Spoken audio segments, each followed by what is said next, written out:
Hello, everybody. Hello. Welcome to SOS Season 3, Episode 33, I believe. That A is very correct. special episode, as you can see. 32, is that what you said? 33. We're I think it's Okay, 34. 34. Yeah. Oh, Four? we're God, I don't 34. fucking know. I 30 have something at 34 this in my point. notes, at least. So do I. Oh, okay. Well, then I Me had and the Maggie are the 34. note takers. That's a So That's true. If anything, I Listen know to that us. Tracy and I, we're note All takers. right, well, Yeah. let's just update that. So Dot got that wrong. I'm a week behind. Not a surprise. fine. But to be There you fair, go. sometimes I do get things wrong because I'll put like dupes in there and stuff. So Yeah, I it's gotta fine. open We, them. we are either 33 or 34. For safety, we should lead on the latter, probably. It's a special episode, as you can see. Is it the first time ever, or just the first time this season the that we first have? time this season we've This had season. a Okay. full cast. In Yeah, essence, full meaning- ass cast, Meaning dude. every Full box cast. is filled and we don't have room for rolling, Mathis. So it's just gonna have to be an RP only session. I'm You sorry. know- All right. No, the yeah, no question rolling. is, will I play Emmy and Baz, and will Josh play Nelson yeah. and Simon?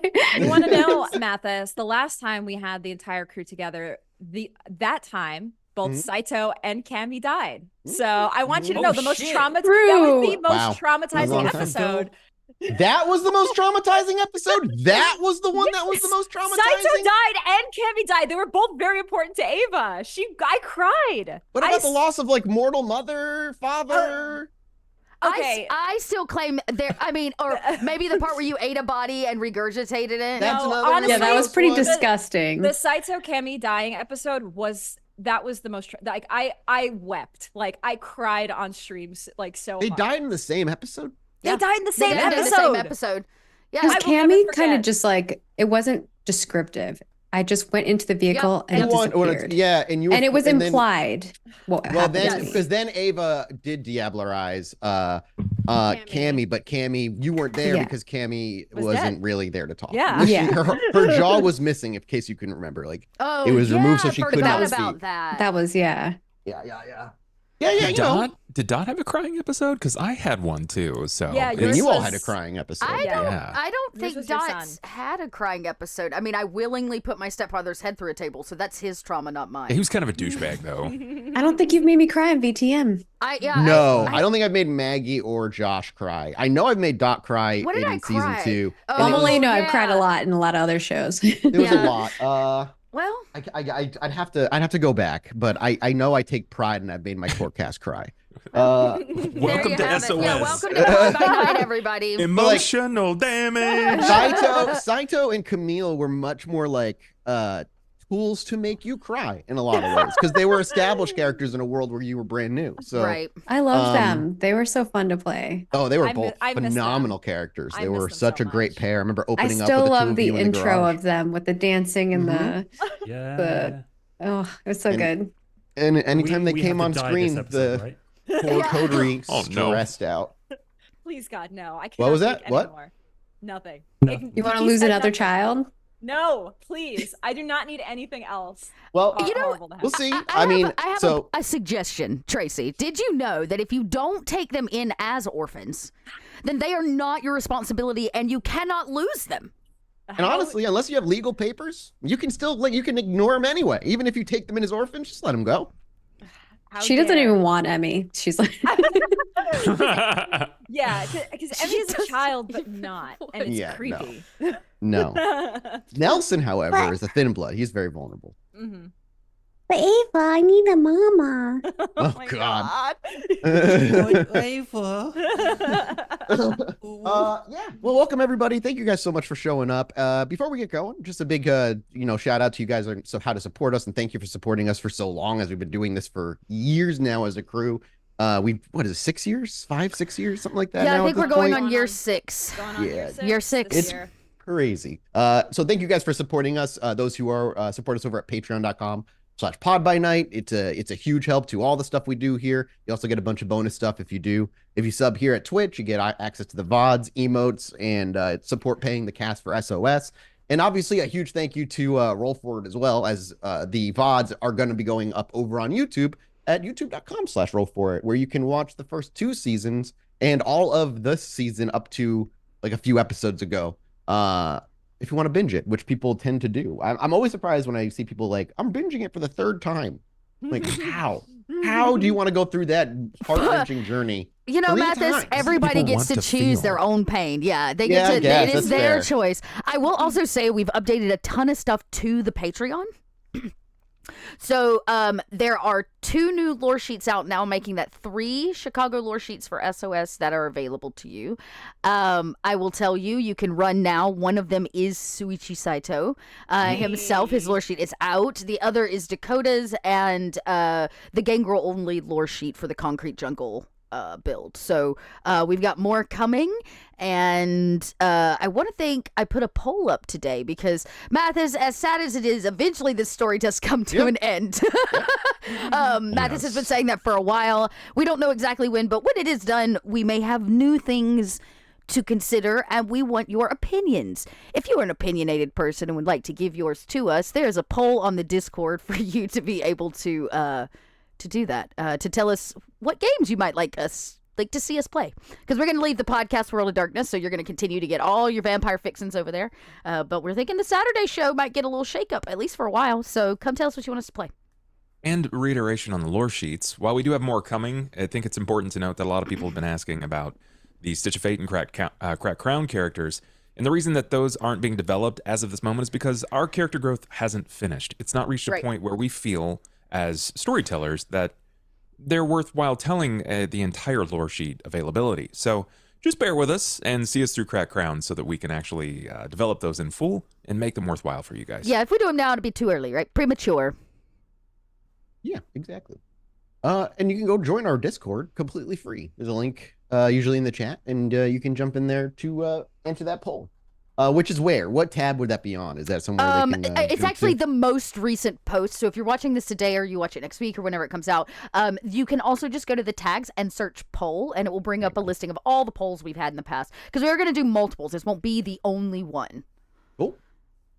Sweet. All right. If that's everything, then we've got a show to get to.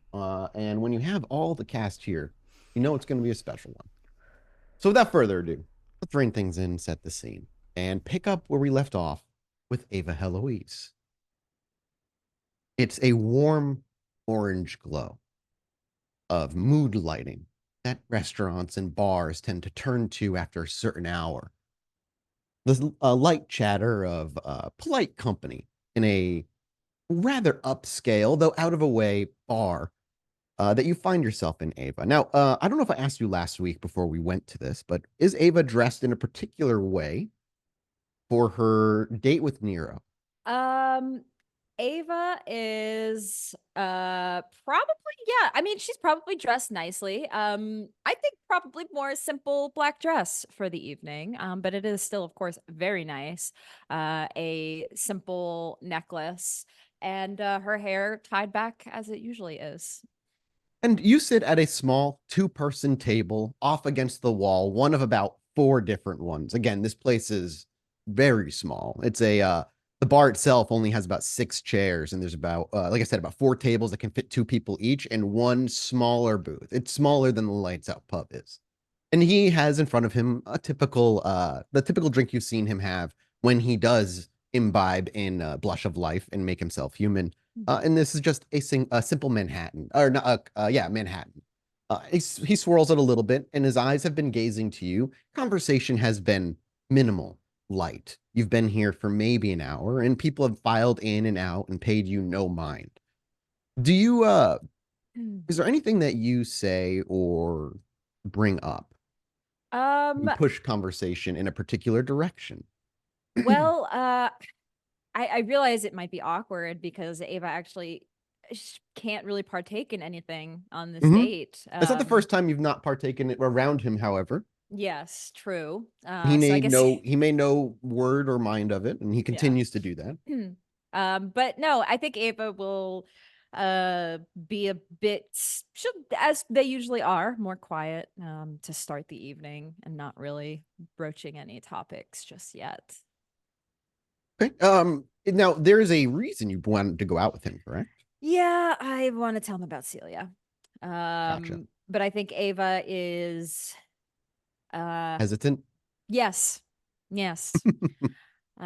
So she takes a bit of time and does like a bit of small talk. She knows eventually he's going to ask about her.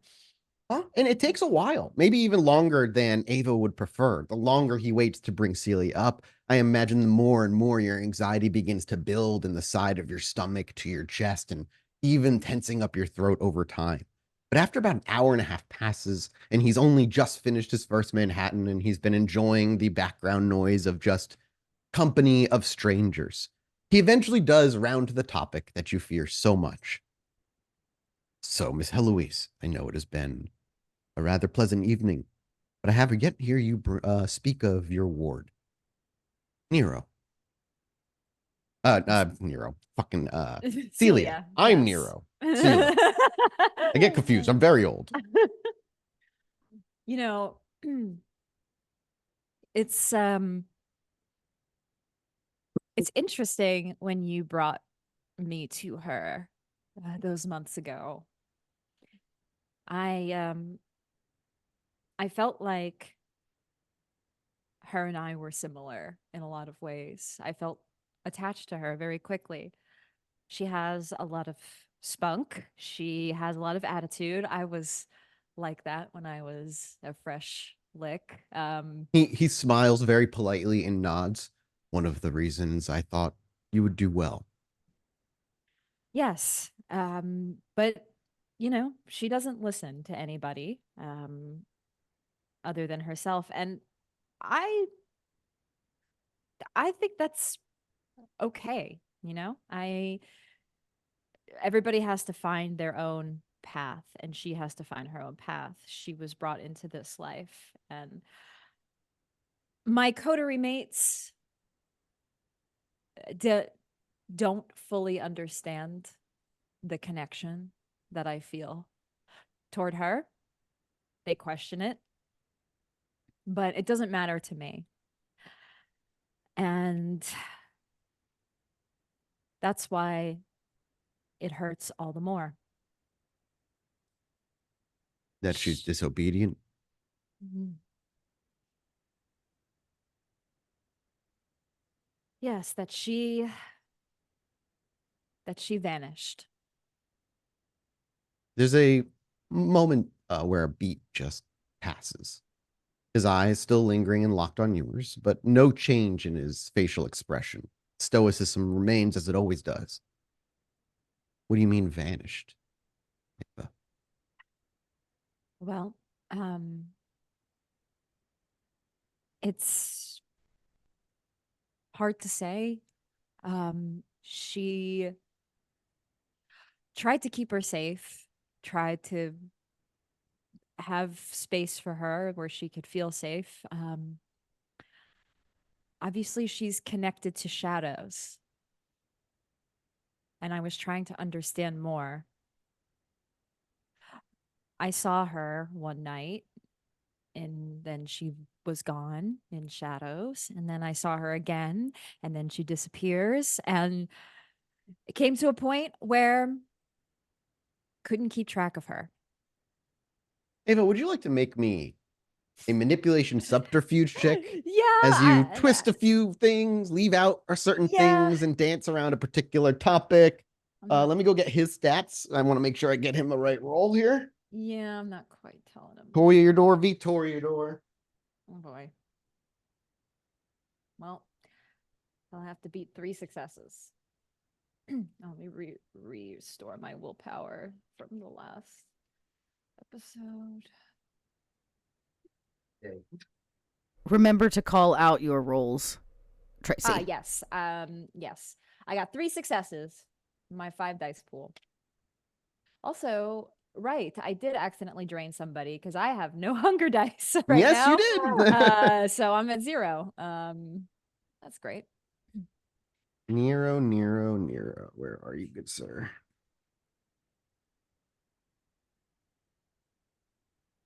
Tasmosius. Tasmosius. I don't even know how to say it. Tasmosius. Yeah. There he is. What's your pool?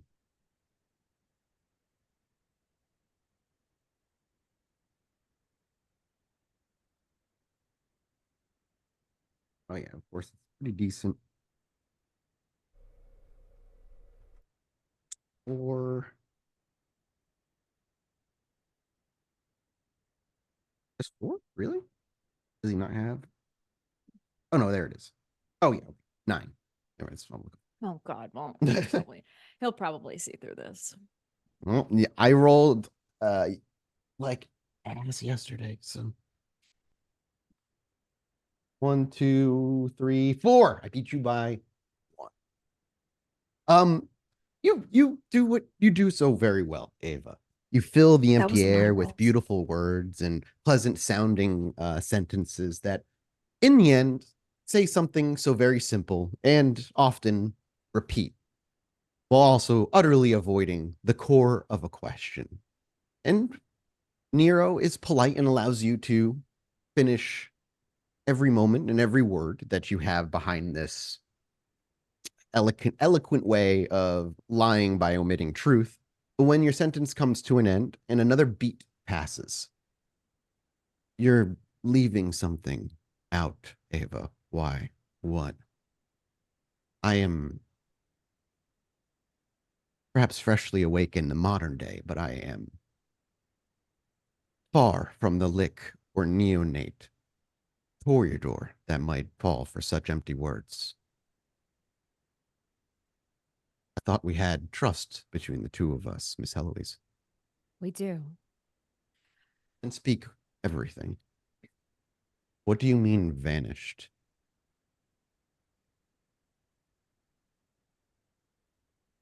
Think the voices that she's been hearing, person that was speaking to her. Do you remember those months ago I told you about things in Chicago? He Things that were nods. happening, the things beyond us, even older than you, at play. He puts his hands on the table. I remember the conversation well. I I know. also remember sharing a vivid dream of some kind.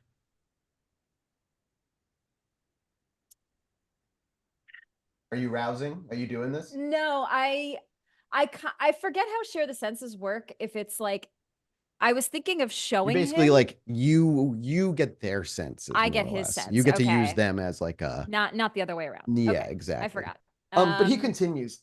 Yeah. And I remember speaking to you about the circumstances of my awakening in the modern nights. Those dreams haven't stopped, Ava. And I'm more convinced that whatever it is you've spoken of in my dreams are intertwined. Something is coming, dark and consuming. I do not know what. Do you believe Celia? And you just nodding that, and he just cuts his sentence short when you nod. I tell him I saw it with my own eyes. This time, the beat of silence between you is not one of suspicion, or tension, but that of almost losing oneself in thought. His eyes finally kind of break from you, looking past you. That one beat turns to seconds, nearly a minute. I fear, Miss Heloise, I'm at a loss of what to do about Celia.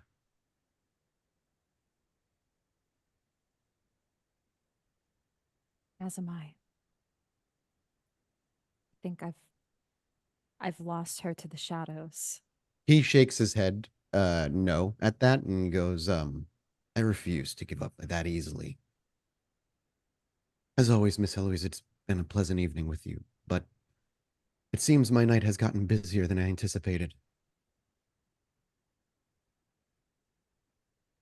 He stands up and he looks down to you, and I'm disappointed, Ava.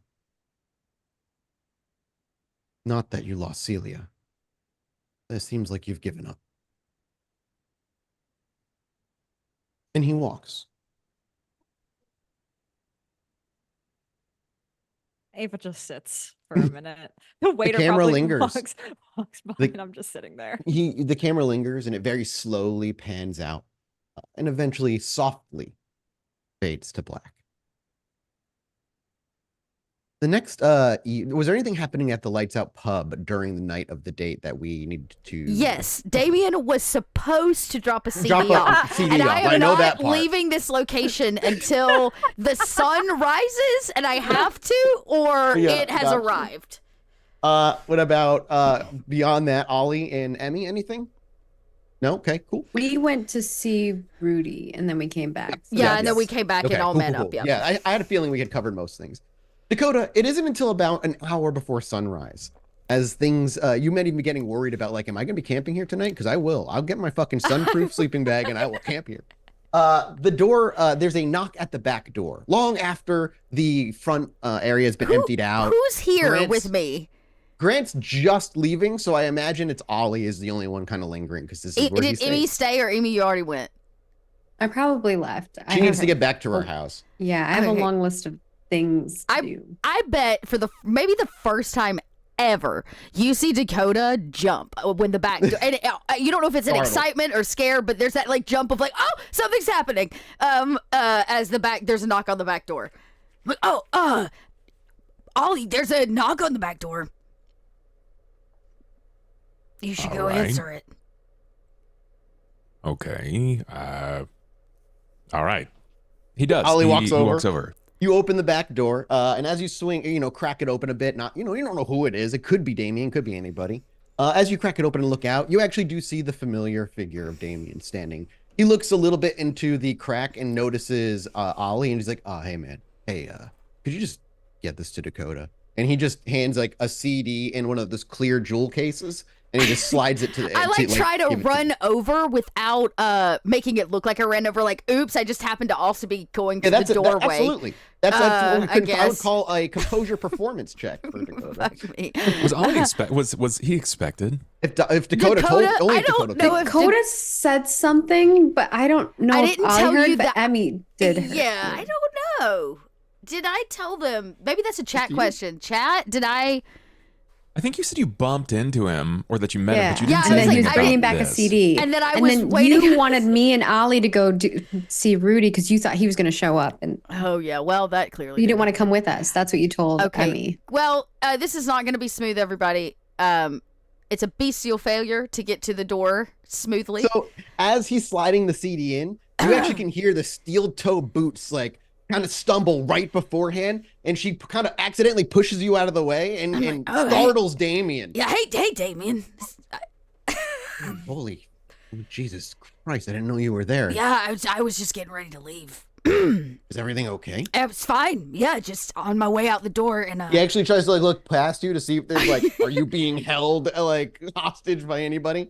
But he's didn't actually get to hand off the CD, and Ollie's stumbling back a little bit out of sight, and he's like, well, I promised this to you, so I mean, tell me what you think about it another time. yeah, I could another time can tell you. Yeah, okay. He lingers like for a half a second, like longer after he lets go of the CD, and then he kind of chimes in. Well, I should get home. Oh yeah, sun's coming up and all that. Good patrol. He nods, but he doesn't say anything. He's like, Okay. I'll get back. See, I'll do this. Listen to the CD. he just again kind of gives a nod and just says, "Have a good night," and he Yep. turns to walk. Yeah, you too. You should have a great night. And he walks away, which I imagine I Dakota close. then I like immediately close the door and lock it. I do all the locks down or whatever. So you usually turn close around, up. and I imagine as he turn around, Ollie is standing there. I show him the CD. Look what I have. Do you know what this is? We got a pretty good idea. You're supposed to say no. Tell me. Oh shit! What's that? It is a first edition look at the new baby chorus music. Yeah. You- Wild. Do you want to listen to it? I'm good. You don't want to listen to it? Were you expecting him? Uh, Just curious. Well, he did mention that he might drop by. Nice. So when you excitedly asked me to answer the door and then proceeded to shove me out of the way, there was a lot of thrill there.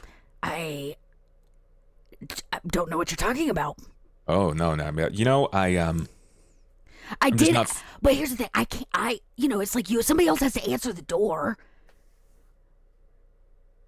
Do you even look at like what was written on the CD, or did you just take No, it? I'm not there yet. I'm just like I have it. It's a golden ticket. Who gives a fuck what's written on it?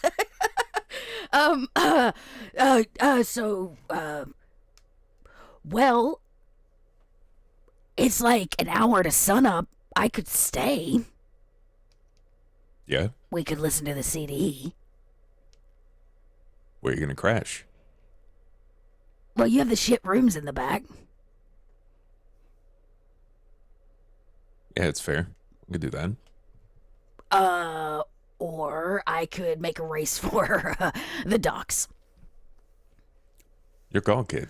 What do you want to do? I'm gonna chill. Can I chill? I'm gonna chill. I don't even know how to play this, or have anything to play it with, but I will. Does a jukebox not take CDs? I No, guess it doesn't. It doesn't. No, you have to. Yeah. Okay. Well, I guess that's a tomorrow problem, and I'll put it in the backpack. And I'll pick up the new book. You watch Dakota like grab it out of the backpack, the new book from Nero, from Cretius, and take a sigh at looking at how many fucking pages there are. She goes to one of the back rooms and just goes to read a book till she goes into being a corpse. If you look, basically what'll be on the CD when you look is just the names of the songs, and I can give you the names of the songs. Oh, okay. Yes, I will take the names of the songs. So do you look at it, or do you wait till you get you get like behind a closed door and you pull it out and you like look yourself? No, I try to subdue my excitement because I can tell Ollie's not excited. Though Dakota doesn't quite understand why, because this is dope. And so yeah, she just puts it away, and then when she probably gets in the room with her backpack, book in hand, she's like, song names. I have no way to play this. There are 5 songs on it. The names of the songs are Cityscape Silhouettes, Graffiti Heartbeats, which I imagine may draw Dakota's attention pretty quickly. Okay. Streetlight Harmonics, Subway Soul Sessions, and Vinyl Dreamscapes. Ooh, Vinyl Dreamscape. That's sexy. Okay. All right, cool. I can't listen to this fucking thing. No, you have I have nothing no to listen way to listen to, but I will cherish it in my backpack and try to focus on this fucking book Cretius gave me, even though all I can think about is listening to the CD. Yeah, I'm gonna try. Yeah, you're gonna try and focus. Oh, you know what? Because you're just like you're admitting Dakota is very distracted with the CD. Go ahead and give me an intelligence academics check to see how well focused you can stay. Since I did say I'm actively I know that I'm trying to ignore and focus on this book, I am gonna rouse. No, I'm not. No, I'm not. Too hungry? Yeah, we'll just wait till tomorrow morning. That's a risk we cannot take. Okay, I got 2 successes. 2 successes? You make a little headway. Nothing like, you don't like pick anything out of it. It's like reading the first chapter and then having to reread it because you didn't really comprehend it the first because you're going to sleep or whatever. Yeah, she's just kind of like trying to be good, studious Dakota. And if you were looking for a CD player, I mean, they're closed now, but the pawn shop down the street might not be a bad place to go looking with that lady. She could probably provide you one. That's actually not a bad plan. That's maybe tomorrow problem. Since we gotta go down, we haven't been around the block in a while. Maybe it's time to take Emmy around and show Emmy the theater. Emmy's not seen the other piece of our territory yet. Well, as we move on to the next evening, everybody rouse check. Oh, fuck me. We'll go to everybody's hunger after everybody rolls. Success. 3 hunger, not bad. Yep, so we're at, Dakota succeeded, 3 hunger. Josh succeeded, I imagine, 1.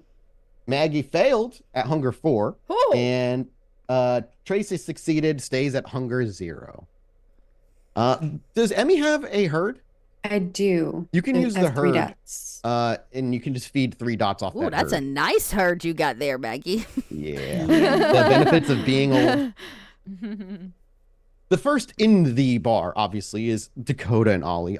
Dakota, you stayed at the bar overnight, Yeah, right? so I would be like fresh awake, backpack on, boots ready when I come out of the room. Ava would be there pretty early because Emmy usually has a thing. She has to go see her mooks and her goons and tell them what they're doing for the night before she shows up. I have a thing that I would like to do for that. Absolutely. Specifically. Oh, absolutely. So we'll cut to you after we get Ava in the bar then. So as Ava arrives, I'm imagining you're getting there pretty early. Like right when you get up, you kind of get going and you make your way to the bar. Shortly, after Grant has finished his opening prep work and he's getting all the kitchen up and running for the first orders that are likely to be in in the next 5 to 10 minutes. Ava strolls in, and is she immediately, obviously, looking upset, worse than it was yesterday, which was pretty bad already? Probably. Ava yeah. strolls in, and it's though the Toreador blessing and curse just weighs on the room, regardless of whether she uses her powers. When Ava strides in, her glow and her happiness lifts everybody up. When she strides in, and the doom and gloom that can be seen on her face follows her like a shadow the size of a La Sombra, it drags the room down. Who pissed in your Wheaties? Hey. The door barely even shuts. Dakota just looks to her and is just like, Why are you so sad? it's great. Remember when you told me going on a date with Nero would cheer me up? It did the opposite. Did you tell him about Celia? Yeah, I told him about Celia. Well, that is probably where that, starts from. I had no choice. I have to tell him what happened. You always have a choice, Ava Heloise, always. Yeah, well, I told him, and he's actually, because I told him all is lost, he's upset because he thinks I'm giving up. So Are you? I don't know.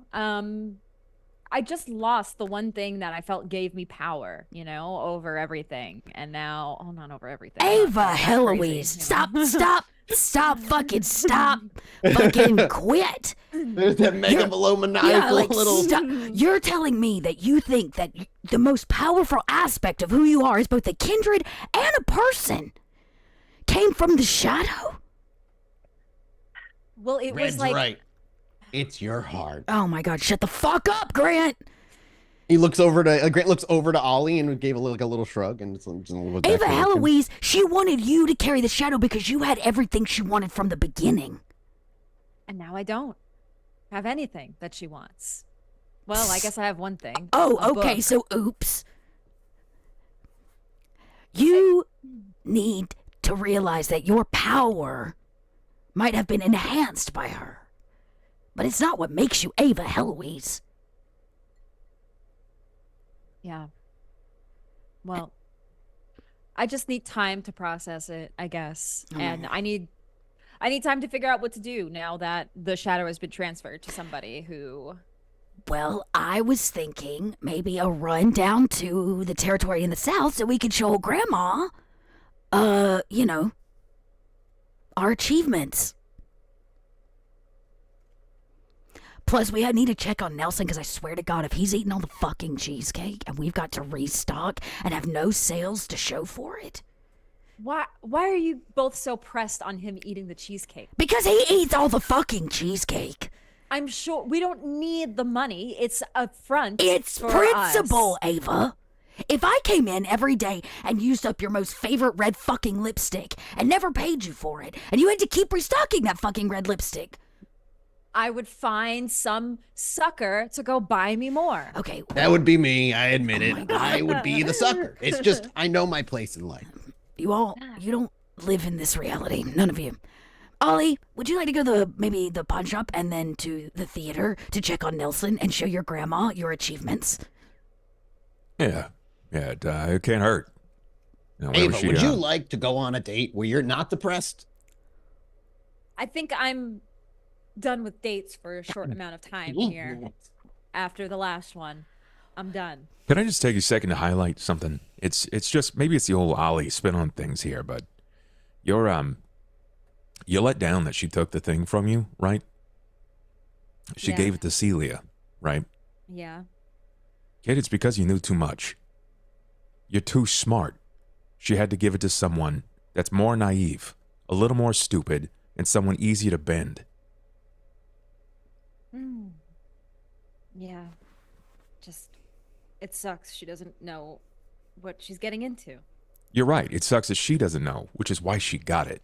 Because she can't bend you that way anymore. Look at a half full instead of what's gone. Look at what you got. You got some freedoms. You got no more listening shadow, and none of the bullshit that she's pulling over on you. I don't know. I know you don't immediately see it as a win, but let's try to find some silver linings here. You're stronger than that. Yeah. Yeah, I guess so. Come on, let's go yell at this Nelson kid. I know he's eating cheesecake. He strikes me as a cheesecake eater. As you're about to leave, we fade to black for a moment and refocus a slightly distant, a good distance away from the pub, where Emmy is. Emmy, what are you looking to do? I have two things that I would like to do. One is look into Marcus Vitale, and that is whether I'm using my folks in other places, which is probably going to be more beneficial in this case. And investigate further on this dagger that I've been tasked with sneaking in to find. What is the importance of it? As far as reaching out to people you know, you put out a word. It'll take some time to wheel its way around back to you, as all things do, but you put out whispers and words of information about a Mr. Vitale or somebody who came from DC, and you hope that those seeds will round their way back. As for the dagger, is there anything that Emmy is like? What would Emmy do to start research on this dagger? Would she just go to a library? Would she start putting out the word for that as well amongst her contacts? Is it like a package deal? Anybody who can find me information on this and this get a reward, or just, hey, people who already owe you a favor? If there is some place that she would know that would have information on daggers, she would totally go looking Ancient to daggers? read herself. A museum. That's your best bet. Mhm. You can think of as like a museum. Which maybe not tonight, but you could get your little family to bring you early on, like Okay. at 7 or 8 p.m., like a late Yeah, like let's slip go in. on a You can do little that in like, family okay. So we'll museum say, trip. as our vision fades in and we're coming into the household, you're having a conversation with your mom, and she's like, I never knew you had any interest in stuff like that. I'd love to go. When were you wanting to go? Tomorrow? You can, and Emmy can be like, oh, next week, any date that Emmy, if you want to put time between now and when you go to the museum, up to you. It's whenever Emmy would like to go to the museum. Do tomorrow. Okay. She gets all tomorrow, as in excited. not tonight, but the next day, right? Yeah, exactly. Okay, well, when you get up, we'll get there, amazing. and we'll see if we can get in for like a late night thing or something. I'm sure we could find a way in. I love you. I love you too, sweetie. And she pulls you in and wraps her arms around you as you hug her. And Gives her a hug back. yeah, absolutely. I think Emmy's a little sad at this hug when she gives this hug, because she's Mhm. remembering what she promised Ollie. Fair. Eventually, however, you leave, you put in the word out to other people for the other thing you're interested in with Mr. Vitale. But eventually you would wind your way to the Lights Out pub. And as you walk in the back door, they're just finishing up talking to Ava. As Ava, you immediately notice Ava looks miserable. But Emmy walks in. Why you look so sad, Ava? That's what I said. The date didn't go well. So Your date with Nero? yeah, he's a little upset with me. So Why? Because of all the Celia stuff. Oh. Oh, I should mention also he seems a bit more invested in what's going on now. Because of the music he keeps hearing. He thinks there is something bigger at play now, rather than when I first told him and he thought I was talking nonsense. He actually believes me now. He did leave rather abruptly after all of that.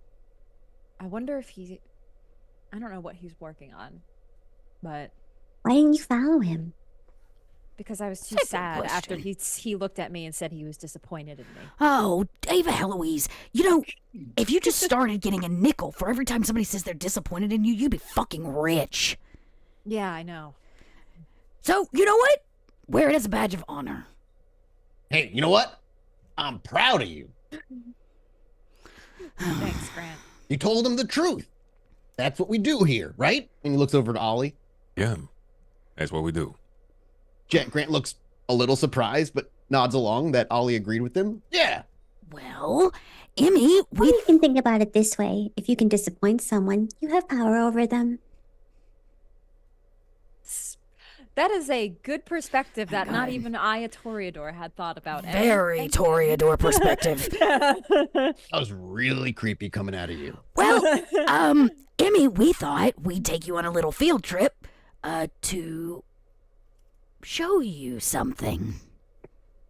Oh, I'm just going on a ton of field trips lately. I love seeing things. What are we looking at? Do you like movies? What are movies? Like the theater. You really are a grandma. I'm just kidding. I know what a movie is. Yes. Okay, I didn't know, like, you know. Well, we own a movie theater. Like a venue. You knew that. Like a full movie theater with popcorn and everything. Yep. Yeah. It's not like fresh popcorn. It's sort of a gourmet thing. You're not supposed to but tell 'em Mostly that. it's cheesecake. That's what we do. Cheesecake. Who watches movies and eats cheesecake? The real question is who hasn't and what are they doing with their life? You don't realize it's good until you It's try. That's right. It's a wine and cheesecake bar attached to the movie theater lobby. Correct. Oh, I'll try anything at least once. Maybe twice. Maybe 3 times. Just in case. Are we gonna have to get a car seat for the van? Right. She's 9. She's I don't 9. know. I don't At know. all. That's what I was thinking. I was Being a just person who 9. doesn't know kids. I don't. I'm Emmy, 16. Just curious, how much do you weigh? How much does she weigh? I know I had it originally written down. We only have to worry about it if you're under 40 Ridiculous pounds. conversation. yeah. Oh, there it is. Oh, 4 foot 52 52 pounds. Yeah. She's You're 4 feet, good. 52 You just pounds. barely squeaked by. Yeah, you're just. Hopefully you're not interested in riding too many, I don't know, any theme park rides, I'm but I just- think you'll be okay. Wait, why are we? Isn't she like one of you? Like, if you get into an accident, what's gonna happen? She walks away. Why are we worried? Grant, You know, if- Grant, if- optics. What if a cop stops us because the kid's out of a car seat? It's true. But if we get in an accident, we'll be fine. You're not I'm at a loss. I have no idea. okay, precise. Okay, you know what? Oh, we're- you know what? No, I do know what you're gonna do. Ava will like look at them, and then they Yeah. go away. That does usually work. Not always, right, Ava?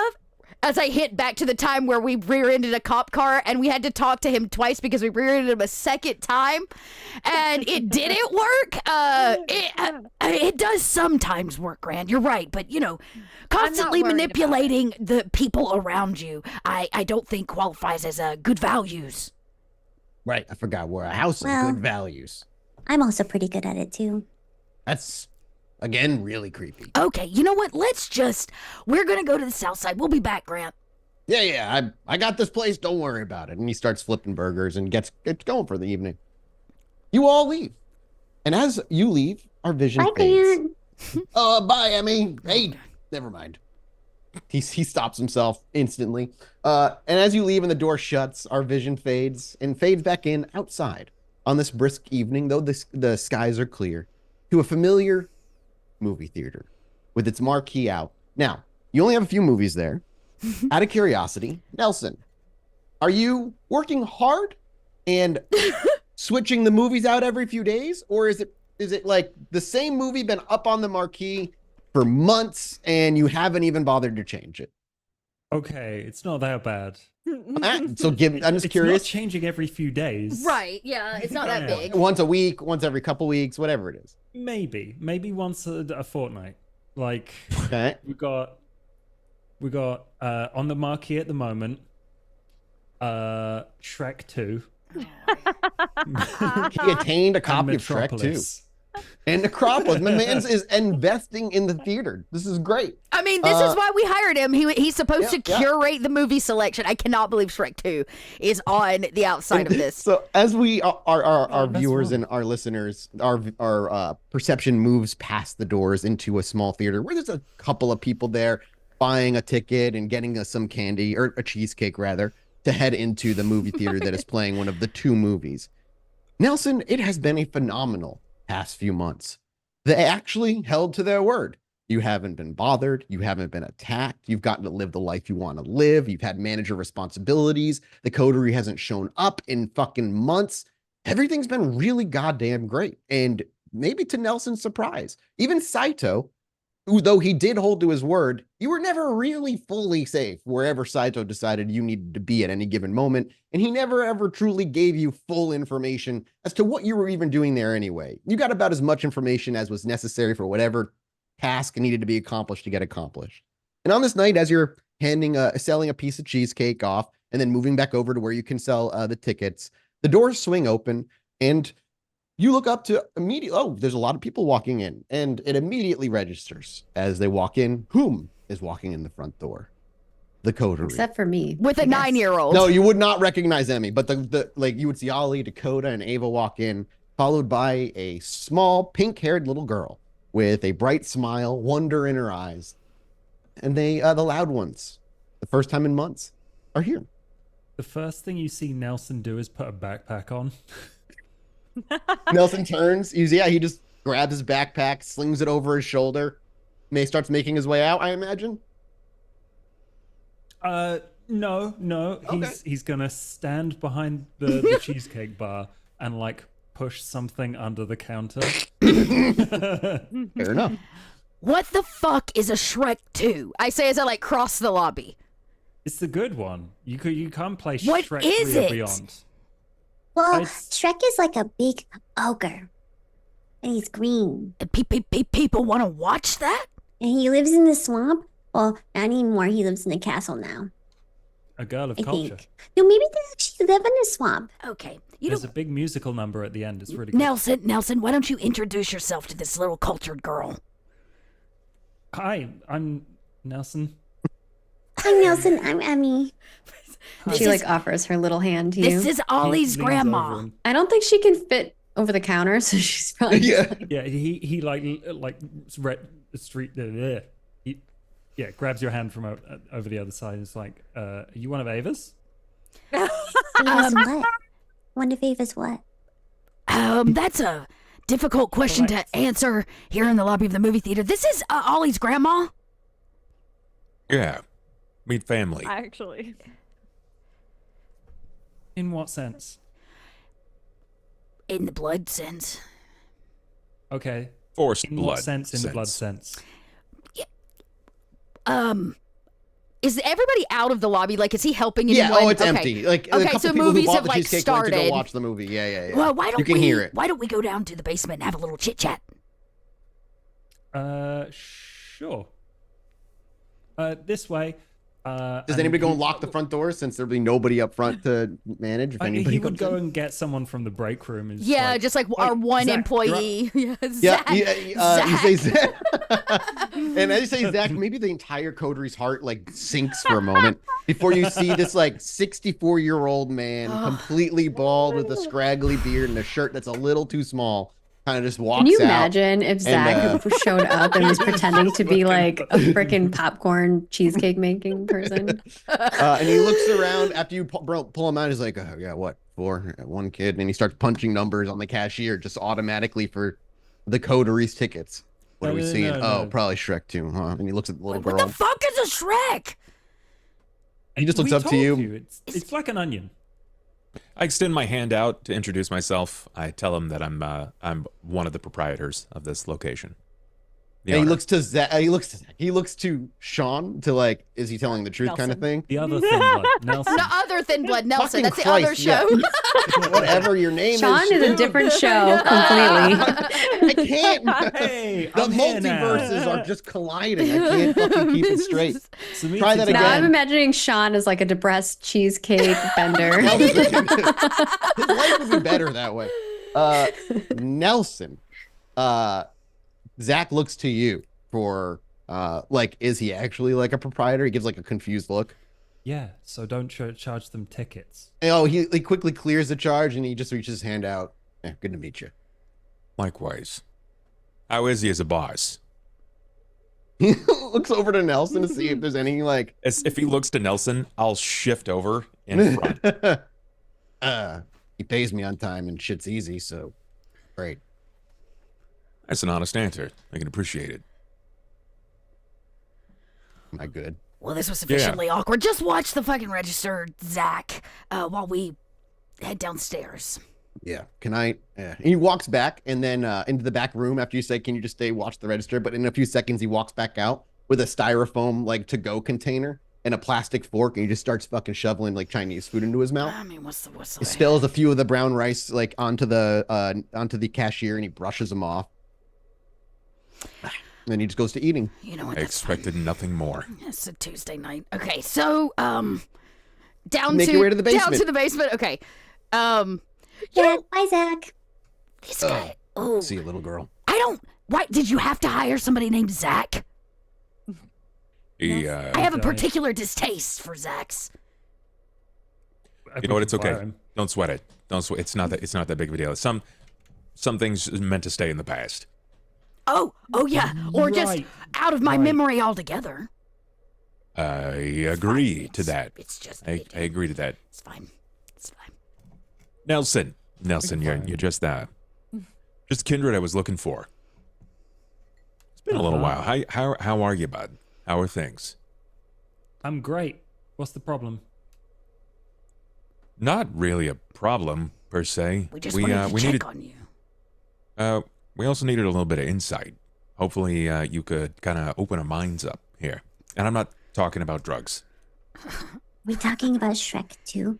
We are not talking about Shrek 2. You should watch Shrek 2. I'll take it under consideration. It works well on its own without watching Shrek 1. That's like you should, but you don't. Yeah. Like I said, consideration. But first, we got a bit of a pressing matter, so I was hoping that you could enlighten us. Saito, that guy. You know, that guy that you knew. Rings a bell. Yeah, Is yeah, Ava yeah. just like depressingly standing behind everybody, Yeah. looking similar to how Ava is, like Yeah. like Tracy is right now? Yeah. You were his like protege, right? You said you had helped in some of his doings. Yeah, a little bit. He actually leans round Ollie to look at Ava and is like, "Is everything okay?" Also, what do you get? It's a little sad her date didn't go so well. Oh, I'm sorry. He's probably a dick. Oh, right? sorry, Tracy. No, it's fine. I glance at Ollie because I actually didn't know we were visiting Nelsa with an agenda. 'Cause I was Dakota out tried at my date. to slide that in easier than Ollie did, but yeah. So now Ava's side-eyeing Ollie as he's going on with this, but she lets him continue. So we've discovered a few little tidbits of information. We've hypothesized, and we came to this bizarre conclusion that while Ava is under the control of one of his books, very important book to Saito, there's something that's missing to us. It's just going over our heads. Mostly, I can't read it anyway. Okay, like I can read, but most of that is gibberish to me. And you worked under the guy. He brought you kind of into this place, into the fold. I was kind of hoping that you might be able to enlighten us as to what some of it may mean. Does Ava step forward and bring the book out, or does she just kind of just not right now? She's just sitting there. That is, if Ava would like to be complicit in this plan of hopefully enlightening our situation, informing us. I don't want to volunteer, but man, even you can admit we're a little lost on this endeavor. Nelson, you know the book they're talking about, obviously. It's the one that's Saito, basically, yeah. It was his Bible that you carried around forever with. You knew a bit of the stuff that was in there, especially the stuff that you were teaching Saito when it came to thin blood alchemy. But that's not to say you didn't pick up on a little bit of some rituals and what certain things might mean and what certain symbols might mean. Not enough where you felt confident ever fucking around with it. But given time, you might be able to help crack some of the enigma that is the book. You just didn't, it wasn't something you were focusing on beforehand because you were trying to get the fuck out of the city. And then Ava took the book. Now, if it were up to me, I would just leave the book with you on first glance. But I know people are hunting for it, particularly the Chantry. They're looking for it, so I feel like it's safest in Ava's hands. Mostly because I don't think that they're going to put up too much of a fight. the last I would say for Nelson, more so than the rest of the coterie by far. You also like there's that piece of you that still carries like that book was the death of Saito. Saito was obsessed, and all the things he did in it, that was the thing that killed him. For better or worse, however Nelson feels about it. But it was certainly yeah, his obsession with knowledge and figuring things out as quickly as possible killed him. And that book is representative of that. Look. Does Ava hand the book over? Does she even say anything or step forward, or she's just waiting for Nelson to reply? She's being very slow about it intentionally. You see her kind of like go through her bag, and like it takes her a minute, and she's intentionally like rustling through her things. Ollie's, a sigh. I think Ollie sort of like leans into her and in more hushed tone. I mean, his voice carries, right? There's not much you can do when you're in a small basement as well. So, but he leans in, and not in any kind of aggressive way, but he's like, "This is your lead, all right? I'm not gonna force you to do anything you don't want to do, but we're kind of at a loss here. And if we want to discover what Rudy's involvement was, Rudy, if he wants to go by that." He was working with Saito, right? You found that out. You saw it. You caught the vision of it. We gotta know why. Yes. Ava pulls the book out, and she hands it over to Nelson. As Nelson takes it, Dakota's just beginning to set the lights up in the room to flood the space with light. We've been here, done this before. This is why we use his basement area. Dakota just starts flipping the lights on so that it's just a little... hard to do without actual like bright fucking like lights that are used down in that other basement, but you do your best to do so just to be safe. Nelson takes the book. No ominous things happen when the book is transferred. And Nelson, it's been months since you've had this thing in your hands. Even flipping through it, a lot of it looks familiar. It's going to take more than a night to crack this shit. It's going to take a lot of time. I think he kind of rather familiarly caresses it, leafs through the pages. Looks like he's very happy to have it back. So, what are you looking for?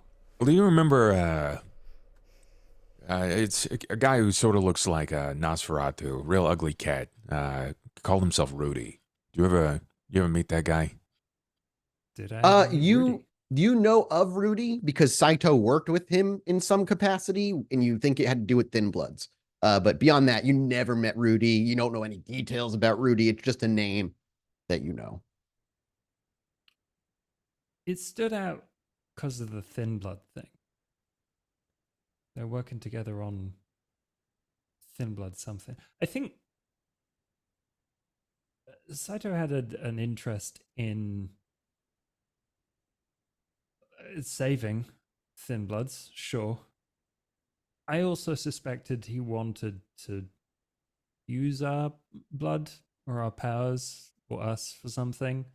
Because I could do quite a few things that he couldn't, and obviously vice versa, right? But it was... I don't think it would have ever hurt anyone. But he was pretty dead set on finding out what was making us different. Ollie looks back to Dakota, even Emmy and Ava. What do you think? Why would he want to? I mean, aside from helping them, he was very motivated by knowledge. Well, what could he and Rudy have gained from operating with Thin Bloods? Well, there's not a lot of Thin Bloods. Not anymore. Saito was interested in moving them. Wasn't he training or getting them out in and out of the city? Yeah. To safety? Yeah. Rudy would be the perfect person to help with that. Surprisingly. But Nelson's not wrong either. I mean, let's be honest. Saito was not fully selfless. Yeah. Being able to move Thin Bloods also meant he had easy access to Thin Bloods. And so you're saying what? They probably paid up in their blood to him for his experiments? Or maybe they did secrets. Yeah, the shit that they can do. That it's sort of like the Tremere, okay, right? In some ways. All right, so did Saito write down what he learned from the Thin Bloods in this book? Why did I he? caught a few things from other Thin Bloods that I learned. We talked about that all the time. Yeah, probably. What did he I mean, want to he was know about especially interested in- specifically? Well, This is the alchemy, right? it's the alchemy. We talked about my sire a lot, and yeah, just how alchemy worked, because he had this very, very specific way of doing things, and I have a specific way of getting what I want, but it's not the same. And like when me and another Thin Blood are talking about alchemy, we have to teach each other like what the differences are to get the same result. It's like the tricks of the like trade, a per right? person thing, right? Sure. Yeah. Wait, So what? I use syringes and I use a lot of medical equipment because that was what's around. So I'm really familiar with that, right? Right. Other people burn, like I heard of someone burning pantyhose, which is really weird. It stinks. It's awful. Okay, so Saito wanted to know about Thin Blood alchemy, in essence. For what reason? When we met him, Ava, he was already assured that something was going on with Sybil. He was already fighting it. Mm-hmm. So it sounds to me like he started a transportation service for getting Thin Bloods out so he could study their blood. But the question is, what was he trying to learn from you? Because if he was trying to fight Sybil, he must think in his notes or in his hypotheses of Saito knowledge that the Thin Bloods in their alchemy or whatever have something to offer against the fight against Sybil. Maybe it has something to do with that one ritual he was learning to detach a shadow from somebody. Hey. That was, one of the big rituals that we still don't really know how, and suspect that Sybil may want to know. Hey, Nelson, I don't know why this sticks out because it's been a poignant thing recently, particularly about family. You brought up that you and Saito talked about your sire a lot. Yeah. Who was your sire?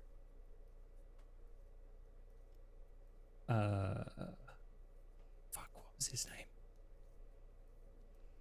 name? Like, you were in Madison. when we Yeah, it found was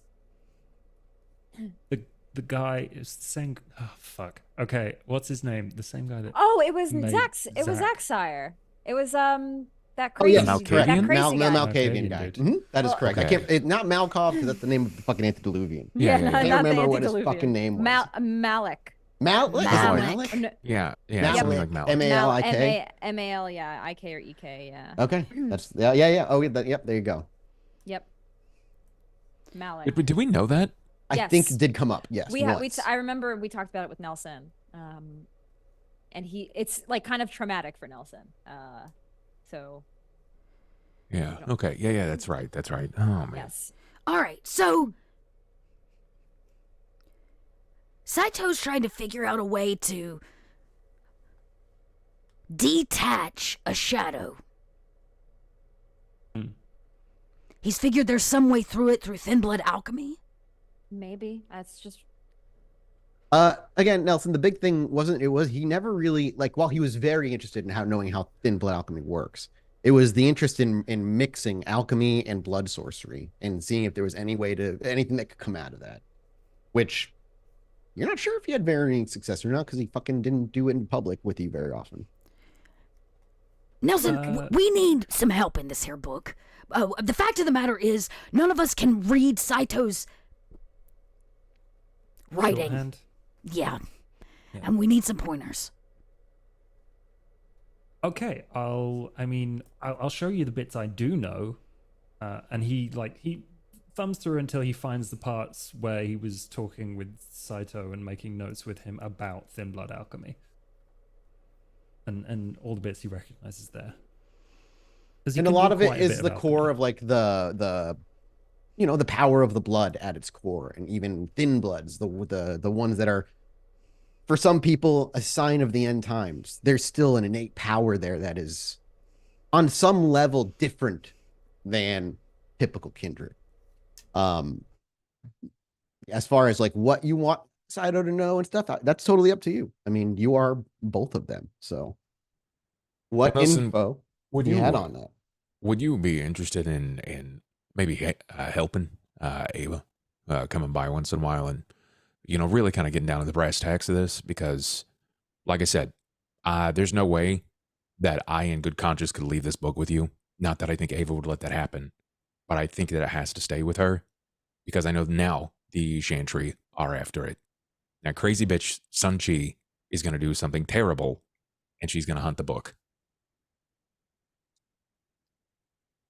So, do you think you could? That's Yeah. all right. She's crazy, and she has such a fucking massive ego. Do you think you could do that though? Could you make some time to kind of pony up to the pub? Yeah, that's fine. I've kept my hand in on the alchemy, so I'm all right. Okay. All right. Hey, that's good news. Like, he looks to Ava very hopeful. Hands up. That's good news, right? Yes, it is good news. Ava's consistent tone speaks of something completely hidden away that like none of the rest of Coterie seem to be acknowledging. Whatever that means. It could be nothing, it could be anything. Dakota knows. I'm not airing that laundry here in front of everyone. No, of course, but Ava is not doing she's not attempting to hide it. Yeah. So Nelson, Ollie's all like, let's do this. Dakota's, as usual. Emmy is new. And then there's Ava, who's like like a wet carpet. Yep.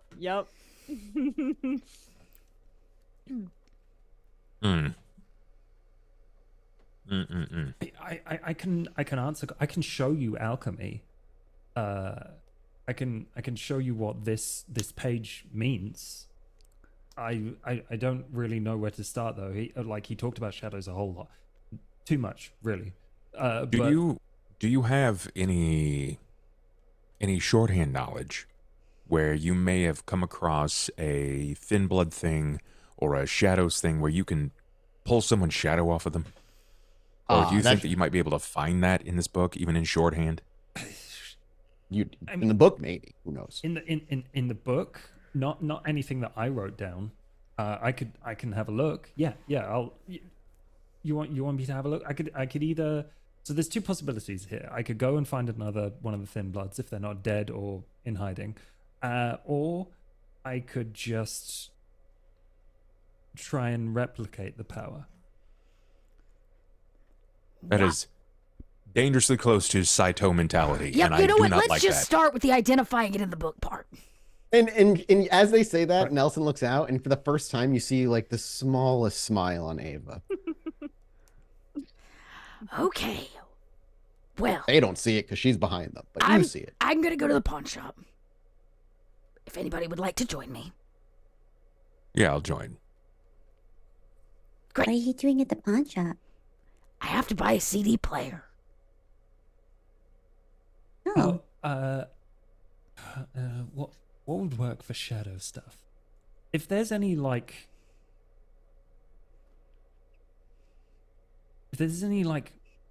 burnt glassware. Okay. Dakota knows exactly what to get at the pawn shop. Oh, I think I know what you're thinking. You said burnt glassware, and there's only Dakota's mind immediately. She's like, okay, I can do that. Yeah. Oh, I didn't think it would be that easy, but sure.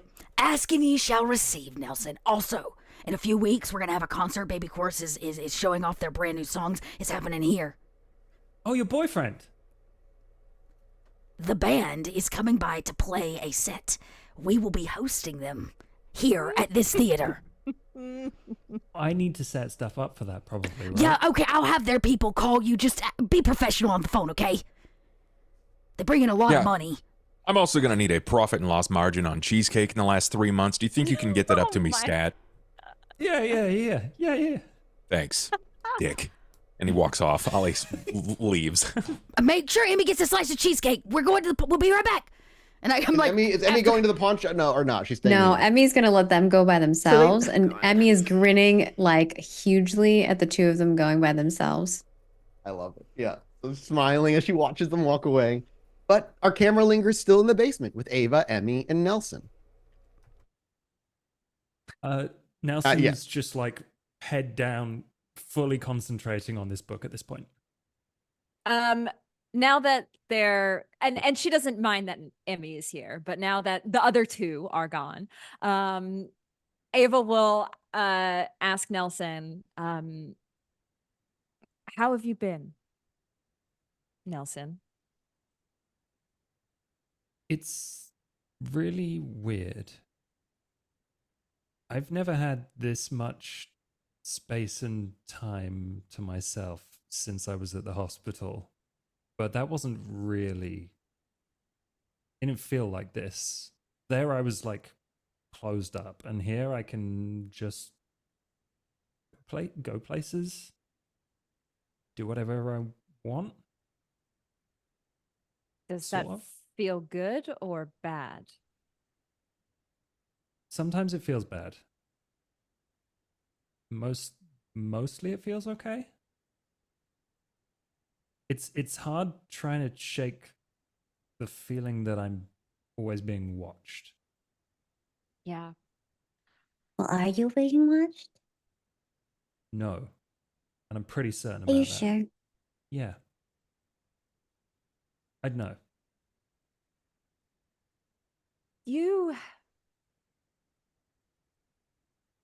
Have you heard from any of the other Thin Bloods? And Mm. who actually, out of character, who took Saoirse last? Did you take her, Nelson, or who was watching? Like, she was injured.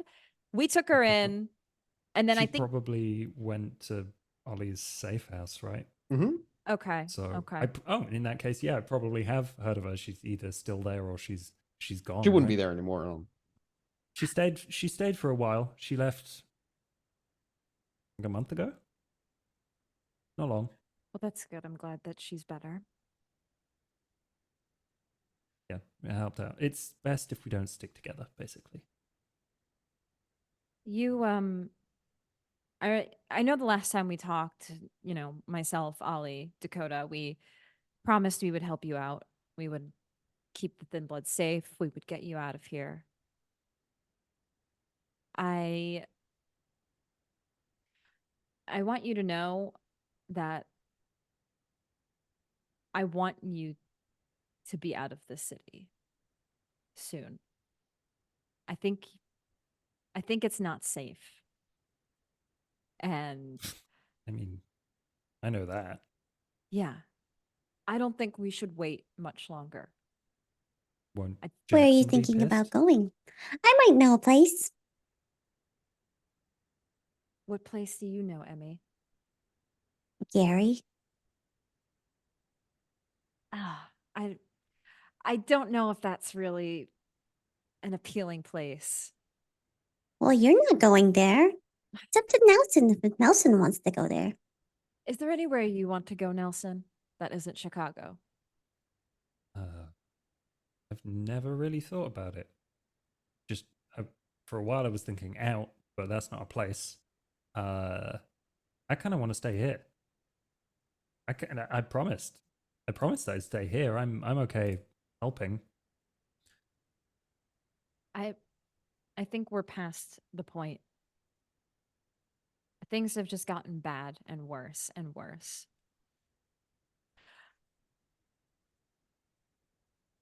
And I don't want to see anybody else get hurt or worse. Who's gonna get hurt? You kept me safe so far. Remember the other fledgling I was looking after who was also at the Celia. house? Yeah, I Yeah. haven't seen her in a while. Emmy took her, kept her under her care for a little bit, and then she kind of got away again. And this time when she got away, she got taken. Remember when you and I had that really creepy vision and we saw Saito, and then there was that other creepy shadow person I was telling you about that me and Saito were trying to deal with? Mm. And the whole thing where I had a shadow that wasn't mine? Yep. Well, now that got moved to Celia. So that's why you want to be able to take a shadow off a person. Yeah. Well, yeah. That and, it's just very dangerous right now. And I don't want to see you get hurt or die. Because, apparently nobody around us is safe. I mean, none of us are safe anywhere we go. I guess that's true.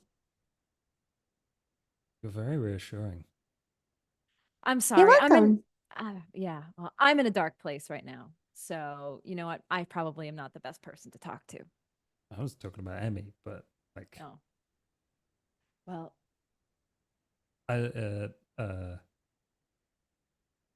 okay. So no one's safe. We're all gonna die. yep. We need to steal shadows from people anyway. Yes. So why not just let me look at the book and see if I can figure it out? Yeah, I guess fine. How long do you think it's going to take? I have no idea. This Okay. is, I know some of the shorthand, like it's still in code because he was paranoid. I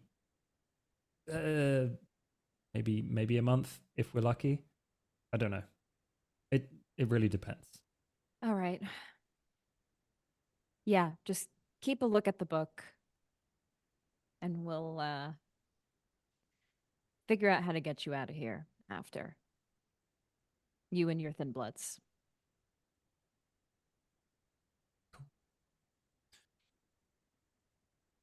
Have you been? Not great, honestly. Just I don't really know what my place is in this whole thing now, Uh you want to know something crazy? I was offered to get Saito back and I said no. I don't know how I feel about that. I don't know how I feel about it either. But Saito wouldn't have liked it. Or maybe he would probably have. not. I don't know. That's actually no, he told me that he wouldn't want that. Back from the dead, that's pretty impressive. Back from the dead. Yeah. But I don't know. This book is very valuable, more than anything. So I know that. That's why I kept it. It's important to me. Us. well, then we just need to figure it out. I got this. Don't worry about it. It's gonna be all right. Do you actually, I just thought of something else. Do you think if you talked to okay, Saito's dead, right? He's dead. Maybe. But what if you talked to him and asked him questions about the book?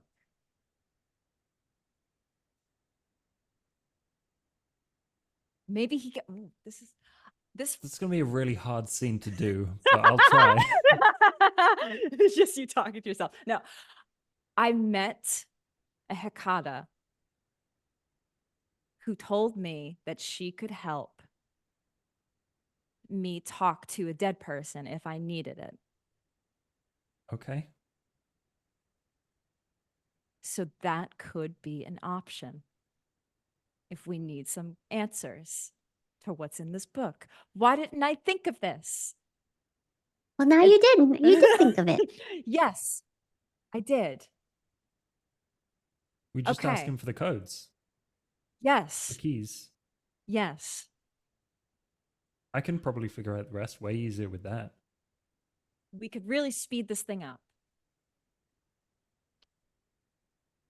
I like this. Emmy, have you ever met any Hekata? Have I met Occasionally. any Hekata? Yeah, you knew them when they were Giovanni before they were even known as Hakata. They're the Okay. necromantic vampires. Yeah, Heard them before, but back then they were called like Giovanni. Everyone's always like rebranding. Same. I met one, and she was actually very pleasant. She seems like she's not really like Camarilla or Anarch or anything. She's kind of in her own little world, which is kind of interesting. That could be good or bad. Yeah. Just thinking it might be an option. The question is, if we just do I just do it, or do I tell my coterie mates?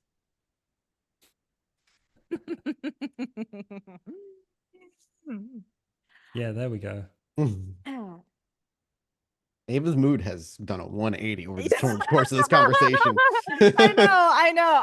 I had a thought, and I was like, you know what? I kind of like this idea. But I will think on it for now. For now, we will just look at the book, and I will think on it. Who has the I book? go Who back keeps to the reading book? the book. Nelson So are we will keep leaving the book with Nelson? Is that the plan? Yes, but I just not need to for an know. extended period of time. Not Sure. unsupervised. Has the I'm not- length of Shrek 2. Go. Like I won't like I'll leave him with the book, and if like in like a day or a night or but like I'm not gonna like leave him with the book for a week or anything like that. Okay, but you are going to leave him with it for 24 hours at least. Yeah. I'm just asking. Okay. Have you after that, and the conversation seems to come to an end, does Ava leave? Is she like, what's the plan with Ava and Emmy? I'm down to just stick around. Yeah, Ava will stick around while they're at the pawn shop. Okay. Dakota and Ollie make your way to the pawn shop. Obviously, you're there for a CD player, of which you can get one, and it has skip-resistant technology built in at the cost of like 75% of your battery life. But it's they've got it. Okay, They've got some well, CD so players. on the way over Dakota, because it's just like It's just down the the two of them. block, right? Yeah, it's not too far. Yeah, it's a little further than down the block. Yeah, but in our walk over, Dakota's like, so it was really nice what you said to Ava. Which part? The part about, her being smart and stuff. Well, yeah. I mean, She only gets oogled and googled by the majority of the people that come in contact with her, so I'm sure she doesn't hear that very often. Grant's not like, hey, Ava, today your brains are looking real sexy. yeah. Well, I mean, I know Grant's not exactly a shining provocateur of mental acumen, but I promise there's a lot more there. But no, he's a horn dog. Maybe keeping Brett as company's not the best. I have been saying that since the beginning, but it's not stopped Brett from being around on a regular basis. Yeah. That being said, we have to, what are we going to do about this little depressive state Ava Heloise is walking around in? She has a quick turnaround on these things. Something's going to pop up and pull her right out of it. I don't know what it is, but something tells me that it's going to involve Saito. Okay, well, she hasn't seen Saito in a while, right? Well, and now without the shadow, what reason does Yeah. she have to be going into the abyss to see Saito? you underestimate the power of stupidity and love. Yeah, maybe I do. Okay, well, I can't stand seeing her walking around like a moping wet mop. I think that's a Toreador thing. Whenever they don't get what they want, they just wilt. I don't understand, because before, when she got the shadow, she was all like, woe is me, I have the shadow. Now she doesn't have the shadow, and she's still, woe is me. Plus, she's better off without the fucking thing, right? Like, I'm not crazy. Yeah, I mean, yeah, she is, but she doesn't see it. She found out she could do... Okay, like, imagine that you suddenly gained your flight, right? But then imagine someone came by and clipped your wings. You'd be real shitty about that, Well, right? Ollie, that's never going to happen. You want to know why? Because Because Dakota it's Rain yours? is pure gangrel through and through. Ava Heloise dipped her toes in the wrong pool. You know what I'm saying? I mean, true, but I think someone forcibly dipped those toes. I would agree. Consensual dipping and all that, not really in the Right. cards. Okay, so I can't stand to see her walking around like this. I feel like we need to do something. We just do what family does. We remind each other about how good we are, how strong we are, how capable we are, and we give us moments to shine. I know this sounds cornball, but like it's the complete truth. You know what we need? A girls' night. That always makes Ava feel better. You know what? Can't stop you, but every time it happens, it's bad. It's bad. That's not true. We feel better. Oh, sure, but then people get hurt. You guys go full Mean Girls. I don't know. When was the last time we hurt somebody? Ava killed somebody last session. Not on a girls' night. That doesn't count. No, fair. When was the last time we harmed somebody on a girls' night? Look, I'm not going to say that they didn't deserve it, but people get hurt. I think we're going to take Emmy next time. Oh my God. Please, just let me walk into the sun. That sounds horrific. Why? Have you met her? Yeah. She has a lot of resources. She is a rather agile, childlike mind, and, you know... The only way that could be worse is if Celia showed up and she was like, I'm down to party too. Well, we know that's not going to happen because she was, you know, La Sombra napped by Sybil. This feels bad. This just... Then you know what, Oliver Hopkins? Come up with a better plan. Come up with a better plan than a girls' night where Ava and I can go blow something up or steal something or ruin somebody's reputation, in which she walks out the other side back on her A game.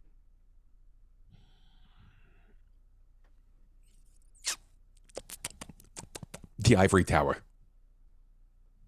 What about it? Go steal something. You wanna loop Emmy in? Go take the fucking dagger. At least if people are gonna get hurt, they deserve it. Okay, I'll think about it. Maybe. I need a good plan because we can't just walk in there with Emmy in tow. The whole point is to get everybody out. I'll work on it. New plan. Got it. Nobody likes the from the skies action I planned. I'll just toss that out. Move on to plan B. I mean, I know, look, she's not quite coterie yet, but it feels like we're inching ever closer. It might be worthwhile to consider Emmy as a facet of someone who could dream up a plan. I know that she's still in a kid's body, but her mind has gone into wild places and she still thinks like a kid. And maybe it's the simple things that Emmy could bring to the table to kind of help. I don't know. She's crazy. Simple and crazy. I like it. Yeah. Just don't get killed, man. I'll be real shitty if you get killed. Me? Yeah, yes. I'm not yes, gonna get killed. If anything, I'll be last man standing just so I have to suffer through eternity alone. That's Dakota Crane's luck. All right, can I option C and not have any of that happen? Yeah, I get it. We're gonna be careful, and it's all gonna be fine, and we're gonna come out the other end, and no eternal night. Just twice over on the plan. That's all. That's all I ask. Just give it a twice over, and make sure it is Dakota Rain tinted and not Ava Heloise tinted, because we know how well that happens. How well everything works out there. I mean, Dakota Rain tinted hasn't really worked out for everybody very well. I beg to differ. Okay. Well, we're here. Ding ding. Bell on the door. Just as Ollie goes to get really personal, and Dakota's like, "Hey!" as she walks through the door. She looks up, and as she's finishing the last bit of her cigarette, she's putting it out. Oh, that's a face I haven't seen in a while. God, I thought you might have actually died. And No. She puts down the cigarette. And yeah, I remember that face. What can I do for you? And she kind of just gestures to her smattering of collection. A CD player. She just points to a shelf right behind you near the window. And any of this used glass? I plenty, point to like the mass selection probably of like used bowls and glass paraphernalia. Cups, mugs, ashtrays. Yeah, give me the used ashtray, anything that's had fire to it. And those three right there. As much as she pushes back against you buying weapons, the insinuation that you might be a smoker doesn't stop her at all. She reaches down, just grabs what you're asking for, piles it up. You grab the CD player and bring it over. She quickly kind of puts together a total for you of just over $32. Well, before you ring me up in total, what's new information-wise on the block? She shrugs. There ain't nothing I can think of. Why? Something happening? Nope, just checking in. She goes and reaches into her back pocket and pulls out a cigarette, and this time actually offers you one since you're buying. Nope, I'm good. extras. These are a gift for a friend. She just gives a nod. I'm sure she lights up. I looked at Ollie like, do you need anything? Like, we're here at the place where you get the things you can't get anywhere else. Well, actually, can I get that used black t-shirt and you got any spray paint? Oh, spray paint. Oh, well, hang on, sweetheart. And she walks out back for a minute. She You can hear grabs, like, movements. used Yeah, you can like you hear a couple movements, and she pulls out a can of black spray paint that sounds mostly empty, and one of green that feels at least half full. Okay. Well, let me get the white t-shirt too, just in case I have to use the black. She grabs you a white t-shirt, throws it on. And then I just kind of I toss whatever cash I have at her. Might be $50 or just under, probably in plenty. cash. Yeah. And I'm like, well, this has been short, sweet, and to the point. Thank you. She smiles with her yellowed teeth smile and goes to put your money away and goes to give you your change. You haven't happened to see that very helpful private investigator, detective gentleman fellow I was telling you about? Oh, you talk about Frank? Yeah. Did he come through? Yep. She actually nods and doesn't. And after, when you ask for that, she keeps the extra money at that point, slides it in. Yeah, I might have seen him around here. Was he polite? As polite as a man looking like that can be. So it was a good conversation then. She nods. Can I insinuate As there are anything people from, around. from her conversation? What are you trying to pull? Like anything like- in particular? You know, she sent Frank to be like, "Yo, Frank, go bump up on this pawn shop person because you're lonely and a drunk." But I don't know if things hit off that way or if she's. You don't have to roll. It doesn't seem like it went like in a romantic direction. It was probably business. Yeah. Okay. Well, I tried. Okay. Well, I guess that's it. Until next time. She gives you like a half lazy salute with just a couple of her fingers, and she goes counting the money before putting it in the drawer and goes about her business. I guess Ollie and I take a walk back. Once we've hit the street, we can talk business again. I just, Yep. You're back on the street, and Ollie kind of just left off. I mean, like he got cut off and didn't say a word. Does he pick up where you left off? No, she was quite hesitant to touch onto anything that could be remotely construed. Oh, so do we just walk in awkward silence then? I mean, if you think that that's the case, he's just happy to be in company. Oh, okay. Well, do we see, is there anything new on the block? I mean, this is our territory. We should at least peep it every once in a while. Money here. What you see is a lot of renovations. A lot of the stores you invested money in are just redoing a lot of their old architecture, or taking care of like mold problems and just the carpentry issues and stuff. It looks great. It doesn't look what do you call it? Gentrified remotely. It just looks like the locals finally have an inflush of a little bit of cash, and they're able to bring their businesses where they want them to be, at least in the midst of doing so. It looks very good. Okay. Taking time, but it still looks good. All right. I say, I have a thought.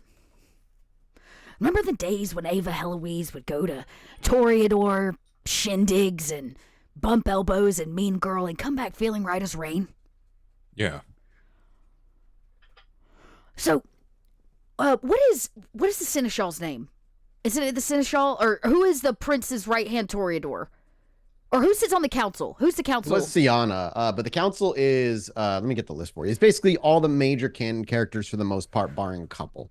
You have the son as the Malkavian. You have, let me get the book open. Actually, we may have this in our notes. Hang on, let me scroll.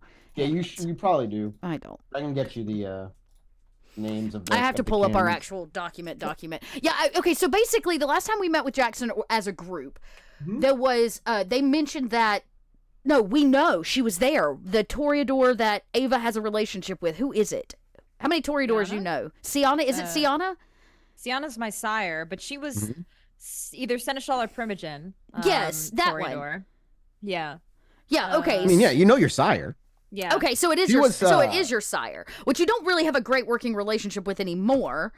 But Jackson mentioned her doing some reconnaissance and some spy work on Bella and the Ivory Tower, right? Don't I remember that correctly? Yeah, Sienna's in on this whole thing. Yeah, Sienna's in on it. She's on our side. Okay. So Yes. Dakota looks to Ollie and she's like, so What if it's time for, like, Ava to get back in good with her sire? The value there? What is she? So we know, based on our last meeting with Jackson, that Sienna's in on the plan, or at least parts of it.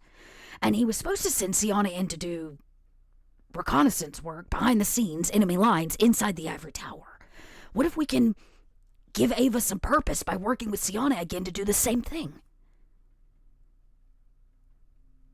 All right. I mean, if she sees utility in it, or if she sees like she can have personal gain, then I don't see why it'd be a problem.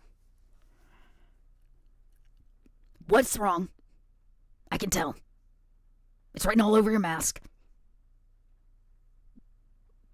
Nothing's.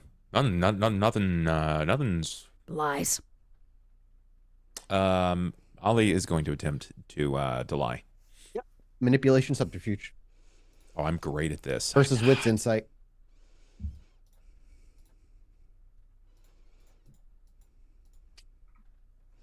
All right. Wits insight of 2 from Dakota. 0 successes from Nice. Ollie. Yeah. Yeah. He does. Go ahead. What do you say? What is your? In what the are you multiple saying? decades that we have been friends, lying has never been a means of our communication. I guess you could say I'm maybe I'm a little jealous. Of Ava? No, I'm not jealous of that situation. Are you fucking kidding me? Oh, okay, I'm just... I love Ava to death, but I do not envy her position. Okay, so what are you jealous of? I mean, you were exasperated, thrilled, when that door swung open and there was the sheriff. Yeah, he was dropping off a limited edition first review of his music for Baby Chorus. That's All right, one of the so coolest things I've ever been asked to do. Answer me this question. Yeah. Would you have been as thrilled had it been Nero dropping it off? I didn't think so. I might. I mean, I like Baby Chorus. Maybe not as excited, but I would still be excited to get a first review of the music. I still like the music, you know? Sure. I'm mad at the music, all right? It's niche. It's its own thing. But it's a beyond the music kind of thing. That's all. And I'm in my feels a little bit. Let me stay here. You and Ava both. You know, my fear is that we're making a lot of room for feels right now and not a lot of room for squishing the sandwich. Yo, you told me to have feels and have opinions on You're things, right, and I'm you're allowed right, to have opinions and feels, and now you're telling me not to have it? I'm not saying that you are completely valid in your feelings. I just don't really get excited to see you so thrilled to have another young thing come through, and you have that kind of affection to him. I know that there's something there. Don't pretend. Stop it. Cut the shit. Oh, it's Damien. I thought you and Damien were bros.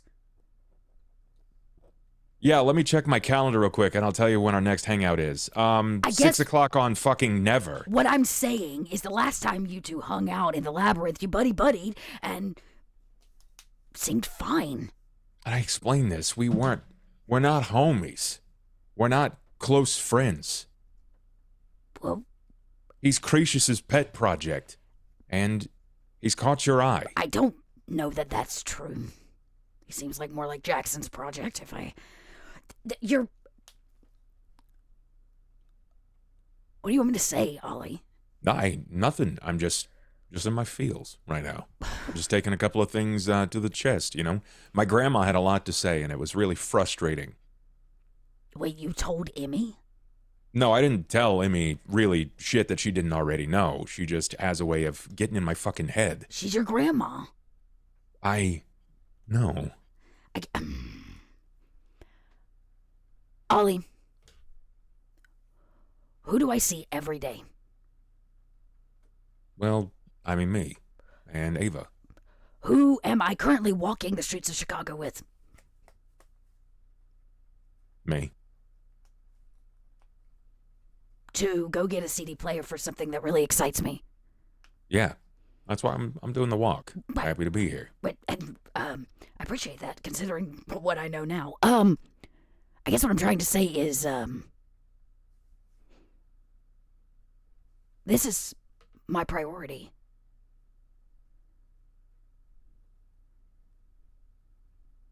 I get that. And I have never had two people crush on me at one time, so I am not equipped to handle words associated with this situation. Well, I mean, I hear that our lives are long. So you got time to gain some fluidity. Yeah. And I don't care that you're not the most well-versed or worded on this kind of thing. I didn't need you to be. I just need you to be you, because that's the person that I adore. Ollie, remember how I told you a few nights ago that when we wake up every night, we're in the rink? Yeah. And the only, joys we get are when we get to step outside of it? Yeah. I get the joy of waking up in the rink with you and Ava Heloise every day. Getting a CD delivered to the door by the Sheriff of Chicago and his cool band is me stepping outside the rink for a minute. You know, I get that. And I do not... I'll deal with what I got, and I'll come to a resolution with what I'm feeling, and it'll come to pass. But hey, I'm not telling you to not enjoy it. Dig your heels in, live. Ollie, I think what I'm trying to say is I kind of already chose you and Ava. Yeah, I'm reading you. I hear you loud and clear. That's why I'm still walking here, as opposed to shimmering into the labyrinth and swallowing my feelings. You mean the labyrinth swallowing your feelings? Yeah, kinda. Well, I guess I'm just gonna have to walk around with two depressed best friends because... I'm not depressed. I'm just jealous. That's all. That's okay though. That's okay. That's I hold on to it because it's one of the few things that I feel keeps me connected to being a human. Jealousy? Yeah, it keeps me hungry. It makes me want to be more, be better. And not just for myself. Oh. Well, I hate jealousy. It makes me want to crush somebody's skull. Ooh, well, that's why I got in the ring. I was born in the ring. Okay, well, ding ding, we're here. As you arrive to the movie theater, make your way back down the stairs. You come to Ava in a much better mood as she's chatting with Nelson and Emmy by her side. Tab Dakota. What did I fucking say? As he says that, and Dakota takes in that Ava's having a rather energetic conversation with Nelson. We'll fade to black and go to break here. Yep. We'll be back in about 5-10 minutes. Go get your new waters, do bathroom breaks, all that shit. We'll be back. Be right back.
Welcome back from break, everybody. I hope you guys are feeling better. We're just going to kind of get right into it because there's some stuff that we got to get to.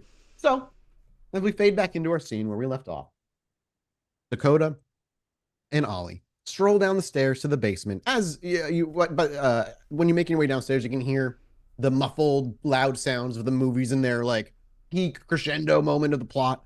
And you make your way down the stairs, open the door, and shut it. And like I said, as you walk in, and as Ollie was like, "Hey, I told you," Ava is beaming as she is speaking to Nelson and Emmy about something. And as you arrive, it would interrupt them, and everybody would see one another. And Ava, I imagine, doesn't even pretend that she's like goes back to being sad. She looks like, is she happy? Yeah. Yeah. Hi, Dakota. How was the pawn shop? I got shit, and I hold up the bag of shit. Shit. I don't think anybody should be proud of having shit. Oh, I got shit for you, Nelson. And I go through the Yeah. bag and I pull out like a burnt up used ashtray that's clearly like just been run underwater before probably being put out, and Yes. probably 3 glass smoking paraphernalia pieces. This is perfect. Emmy, you're so wrong. This is the best kind of shit. I can do stuff with this shit. I got t-shirts. And All right. Are you going to make a craft?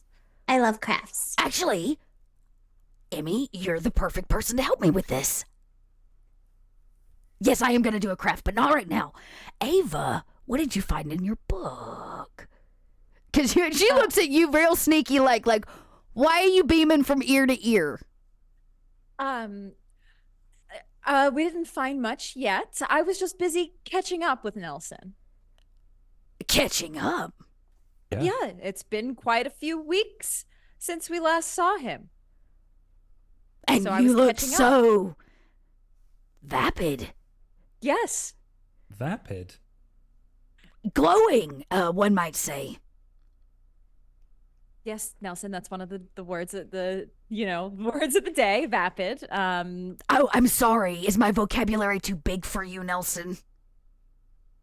Well, vapid means hollow and like It's kind of when you shallow. are calling someone dumb. I mean, It's not a nice. Okay, no, it's fine. It's no, fine. I to me, it's actually. Can you read, Emmy? Yeah, I can read. What? I don't know. You're like 3. I'm not 3. I can read. I Okay. can also draw and write. She's also older than all of us combined, which is kind of scary if you think about it. Yeah, she's grandma. Like literally in advance, and how she was she's turned when she literally was a Ollie's child. grandma. Saito never told you about a child kindred in the city, and on top of that, you also are well aware that child kindred are very illegal. Cool. Yeah, Moving on. but but it's all right. She's she's on our side, so we don't have to worry about that. Thank God for that. So what did you learn, Ava?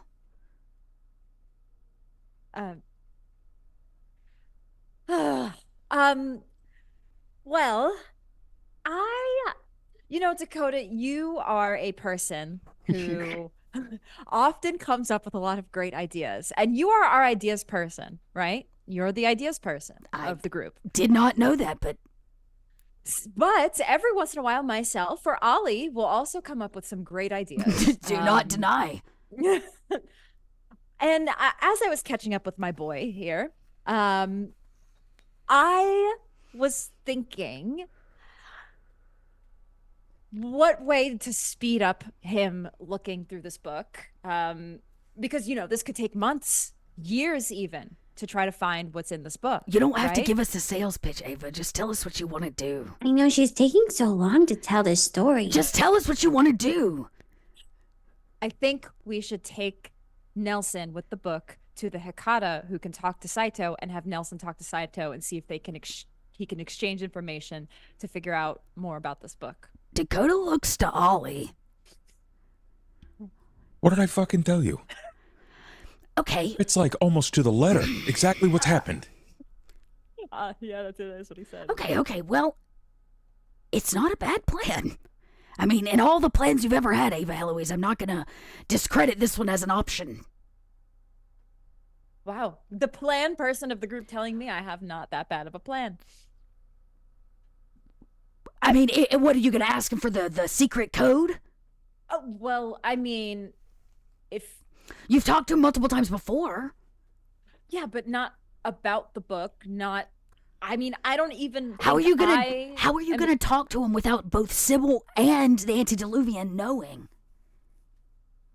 Oh, well, if he just so from what I understand, this is encoded.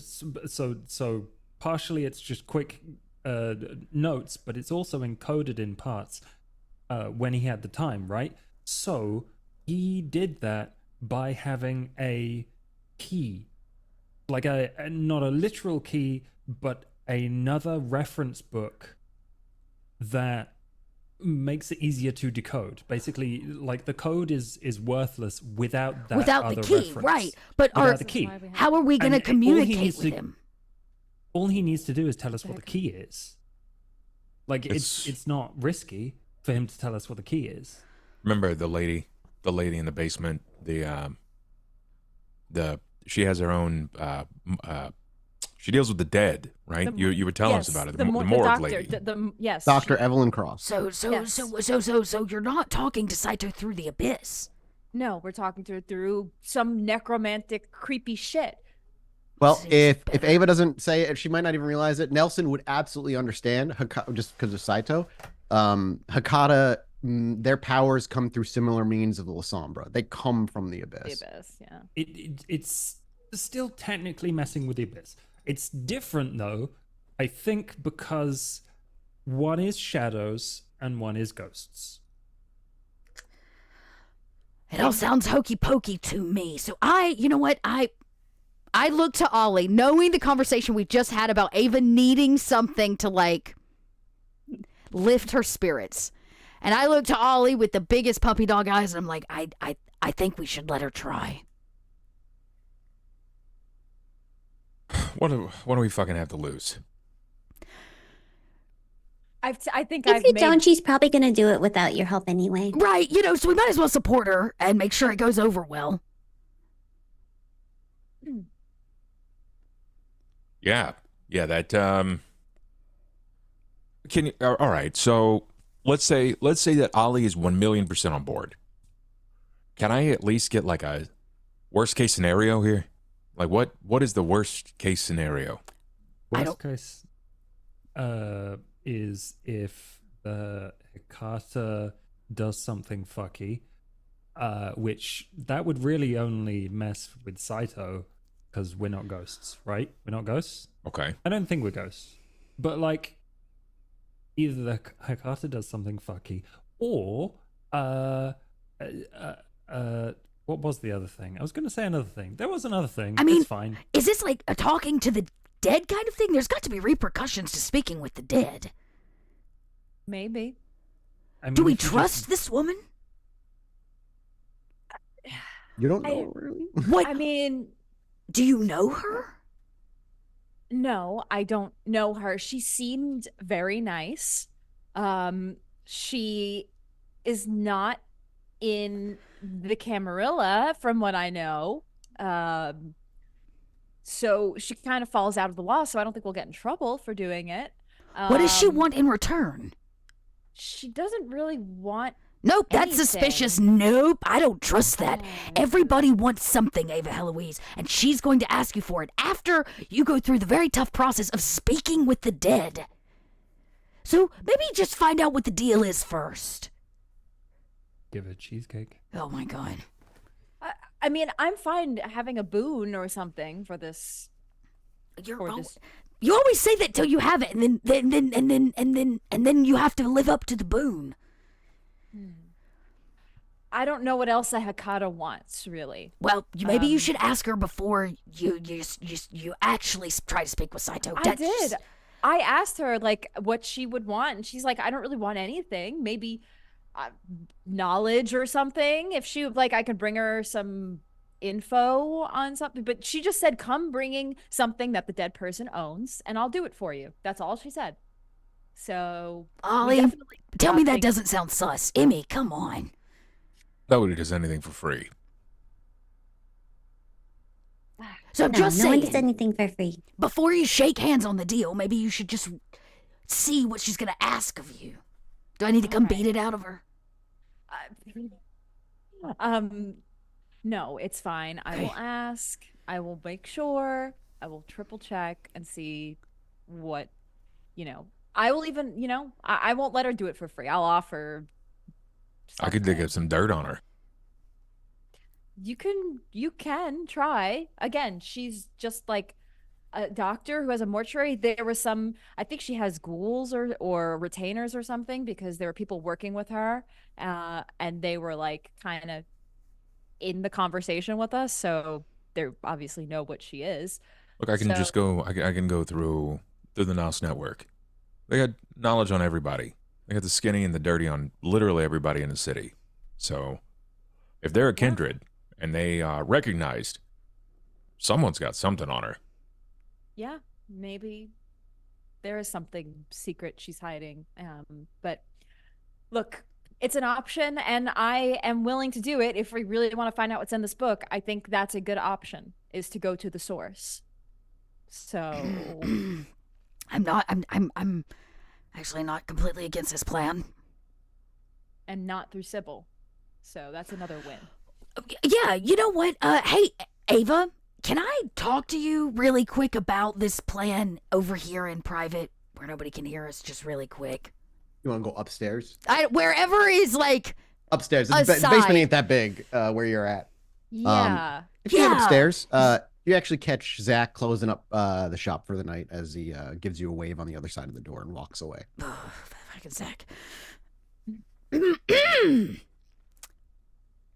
Yes. So you and Nelson. Yes.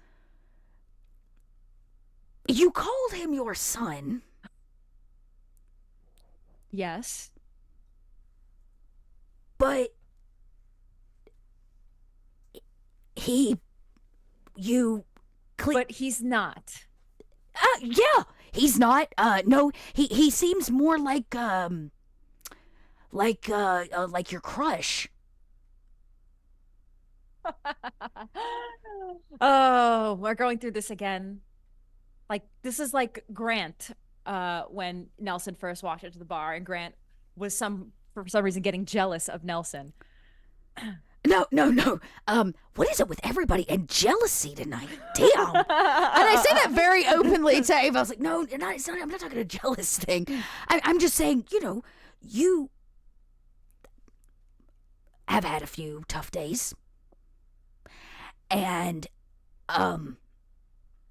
since the absence of Saito, you've been struggling. It seems like Nelson alleviates some of that stress when he's around. Yes. Because he is one of the few things Saito left behind. Right. Okay. Is that the truth? Yes. Okay. All right. Yeah, do I need to make you roll? And I feel somewhat just like Celia, when Nero left me with her, I feel some responsibility to make sure Nelson's okay. And when he's around, you just feel better, right? Knowing that he's safe and thriving and not being hunted down and killed because he's in blood. Yes. Okay. Well, forget I said anything. What is this? Are you like, No. what's this like? Is this an intervention or something? No, it's trust me. I feel like you know if it was an intervention. Okay.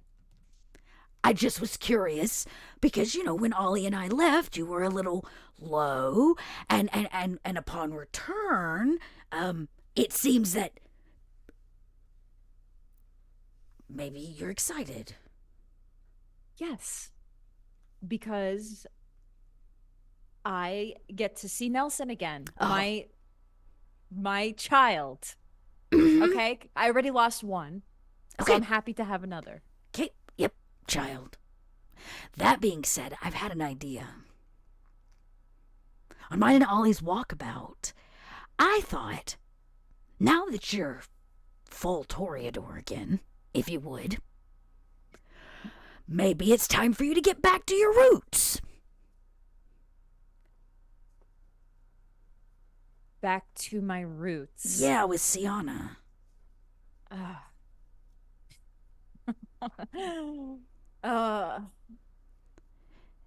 She's supposed to be kind of spying on the ivory tower and reporting back to Jackson. Yeah. It might be a good way in his good graces if you and her say work together. Sienna and I have a complicated relationship. It's like we're both always trying to see who's the better, the prettier, the smarter, the one who's up more on the peg in the ivory tower. Well, And I think what I'm trying to say, Ava, is maybe stop playing in the shadows and take your Toreador ass back out into the light. I do. I just do it when I want to. And you saw how Bella was so like, Well, you know what? As much as I hate Banana Hammock, Brett Stryker is very connected. And you've got Nero. Yes. What if you started your own little Toreador plot? I think what I'm saying, Ava Heloise, is now that the shadow is gone and there's a likelihood that you're going to survive whatever the fuck Sybil and the Antediluvian are planning, there's opportunity for you. And out the other side, you got to ask yourself, what garden are you fucking planning? yeah, I guess I didn't think about that. Who was the kind of scary, pretty one that walked in with Brett for the last party? What was her name? Portia? Did she call herself Portia? Yeah, she did. There you go. That's her. Make good with Portia. Because we know when Bella's gone, Whatever. Sienna may be obsolete, and Jackson might like to know that he's got, I don't know, connections? Is that what y'all call them? Yeah, no, you're right. I mean, I guess I should probably start making an unlife for myself now that I actually, might live. Oh my gosh, you no longer have to worry about dying day to day. What a sad, sad excuse for another night. I think what I'm saying is, look on the bright side, Ava Heloise. You have this book, you have your son, you got me and Ollie, and there's some fucking opportunity. And that's a garden unplowed by Bella's bullshit. All right, I will make some effort to reach out to Sienna and see what she's up to, catch up. And if not Sienna, then maybe this Portia. Plus, Portia what better than or- to take Portia from Brett Stryker? I mean, don't that know. is chef's kiss. I don't think he'll let me. Or Ava maybe he'll like Heloise, he's like a 6 who wants to be an 8, and you're like an 8 who is more like a 10. So just, I think what I'm saying is find whatever fire that old Nelson sparked doesn't have to die just because he's not around. I suppose you're right. So go out there and be a mean girl and make everybody love you. We could Yeah. use the allies. You could use the allies. I will do that then. Cool. I have one more question. It's a real short one. What do you do when guys are jealous over you? You have fun and make them more jealous Why? because it's a game. It doesn't feel like a game. I'm sorry, that's mean. I shouldn't give. That's bad advice, Ava or Dakota. That no, you shouldn't toy with people's feelings. Okay, so what should I do? I mean, oh gosh, I'm trying to think of like good wholesome advice to give here. Sorry, Adore. Can't find good wholesome advice. Because Ava was like, Ava's like, that's not my forte. Oh. I don't. You don't really have to do anything, honestly. You be you, and you're not responsible for other people's feelings. Right. So do what you want to do for you, and whomever is jealous, let Ollie and Damien figure it out. I don't like the way you said that. And nobody said it was about what even, it's not about me. Of course, For a of course friend. not. Of course not. Just let them figure it out. Shut up and go read your book. Okay. Ava leaves. And Dakota waits just an extra second for some silence before she goes back upstairs. Is there any plans for the rest of the evening for the coterie here? When is the plan to go to the Hikata? I mean, what's stopping us from doing it tonight? We still got a little bit of night left, and you're both here. And I think I've got something the Saito owned. Yes. The book also is really good. Probably don't want to give that to them. Yeah. But, True. and he slips it off his finger. I've got his ring. That could work. Okay. See? I knew. What are we gonna do? I look to me and Emmy and Ollie. You're welcome to come and watch if you want to see a cool ritual. I don't. Go I on a did too. date. I knew Emmy would want to. Oh, you want to go too? I look at Ollie. Not really, I don't like it. because it's just going to put shit in my mind. What if they actually succeed? All right. What do I do if I feel like I can find a way to reach into my own past? I don't need that. Sometimes you just got to let sleeping dogs lie. I didn't even think about that. It's true. Okay. Yeah. No. Nelson cares. He would know via Saito. It's not always that simple. The thing that they're talking to has a right to. It often has a will of its own, whether it's not forced. Yeah, I mean, how old are you, Ollie? 39, 38. So you've probably got a lot of ghosts hanging around. Like, if they want to come at you, they probably will. You don't have a lot of choice in the matter. What does that even mean? Yeah, do what are mean you by saying? A ghost comes at you. I don't know, but like unfinished business and all that shit, they can do stuff too. You had a haunted fucking coterie house for the first Oh yeah, season. we did. Yeah, but I ignored that. Yeah, but no, the shit was happening, regardless of whether you wanted to or not. It happened. Okay. Well, yeah, we don't live anywhere haunted anymore, so. Well, the No, ghosts I have been don't. busy. I don't want to go. I'm sorry. It's no offense to you. Yeah, it's a little much for my superstitious mind. I probably shouldn't go either. Are you sure? It'd be fun. There'll be ghosts. Emmy wants to, but after that comment, she has a lot of enemies, and a lot of them might be You dead. did kill. Yeah. Yeah, she might have ate some of them. And y'all have the Saito piece in common. We don't. There's no telling who will come back from our past. So, yeah, we should not. Maybe. Okay. Well, what are we gonna do? So I asked the same question again. What do you want to do? Something you want to do is fun. You two could go do something. Emmy looks at the two of you. We could. I was thinking we could all do something, unless you had plans, Amy. We could support your plans, or I guess we could sit here. I kind of want to see what the cats have been up to. I haven't really seen them the last 4 or 5 nights.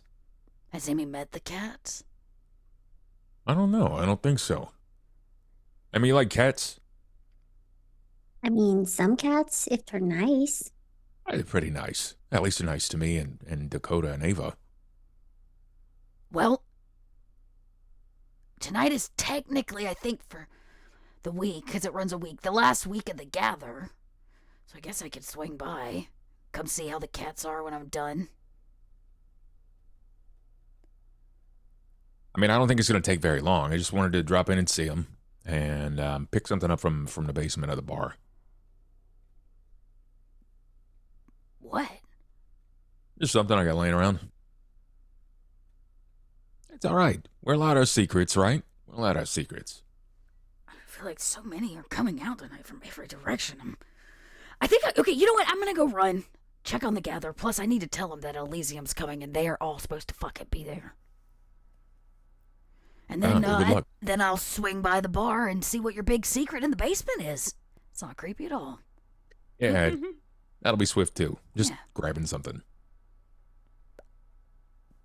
And the coterie awkwardly That's awkward, begins yeah. to separate one Okay. at a time. Scary fucking. But Okay. our focus will remain with Ava Heloise and Nelson Heloise as they call a cab and make their way to the north, much further north than you actually are, to the area where you came across that family-owned funeral home, where in the basement of that funeral home, that's in the corner of a rather big building, is where Evelyn Cross resides. You make your way up to the front doors, and like last time, they are unlocked, though the entire first floor has no employees working it at this late hour. Down the hallway this time, not exploring, you know your way there, eventually to the stairs that lead to the well-kept basement where a few coolers where the bodies are being kept are. And as you make your way down, you can truly feel the temperature change as you make your way down the stairs against your already cold skin. You hear movement. No voices this time, though. And as you round the corner from coming down the stairs and see a rather empty room, you see Evelyn Cross reading a book of some nondescript type from the distance you are.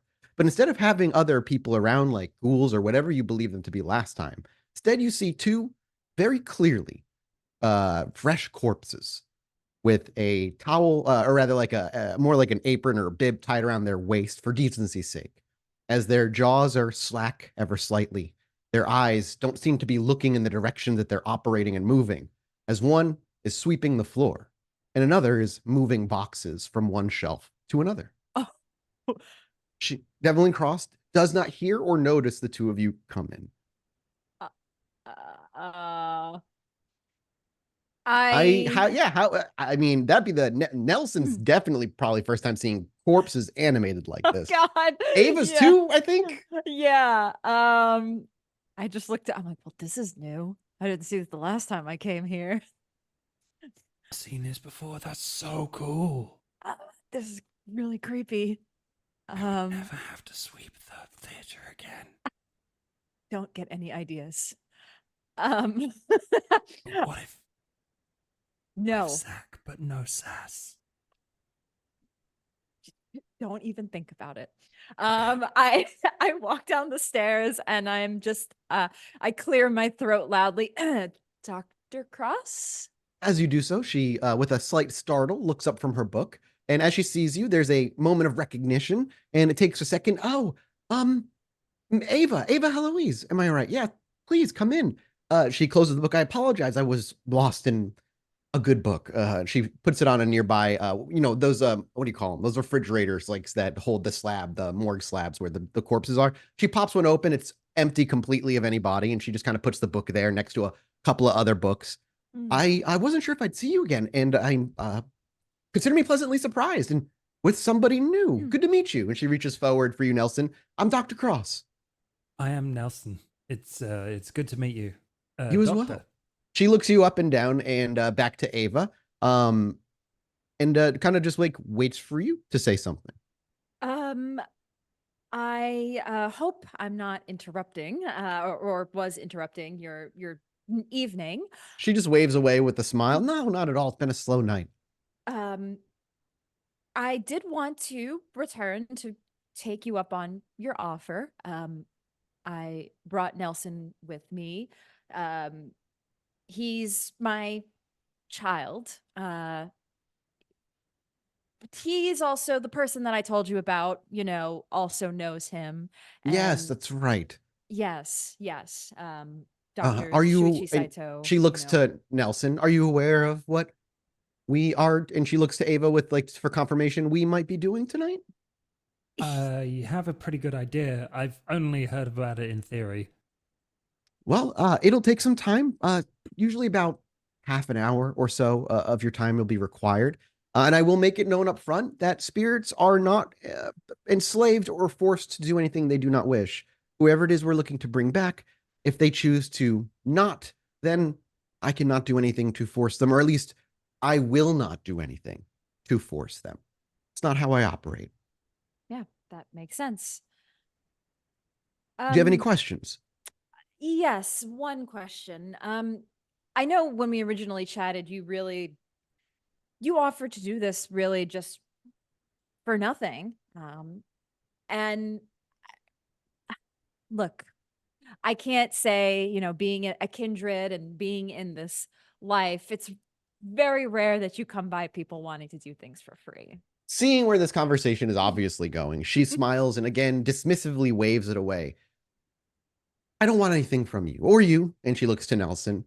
But let's not pretend that I'm not getting something out of this. If the spirit operates the way it would like to, I am direct access with all of their thoughts, memories. That's a lot of private information that one can carry. So you will essentially retain all of the information as well. Not any supernatural way, no. My own memory is my own memory. But in the moment, I mean, it'll be fresh, of course. Whatever it is, this spirit, if they are willing to speak through me, says, I hear, I know their thoughts. So you will be it. She shakes her head. Less so. It depends. It's a complicated ritual.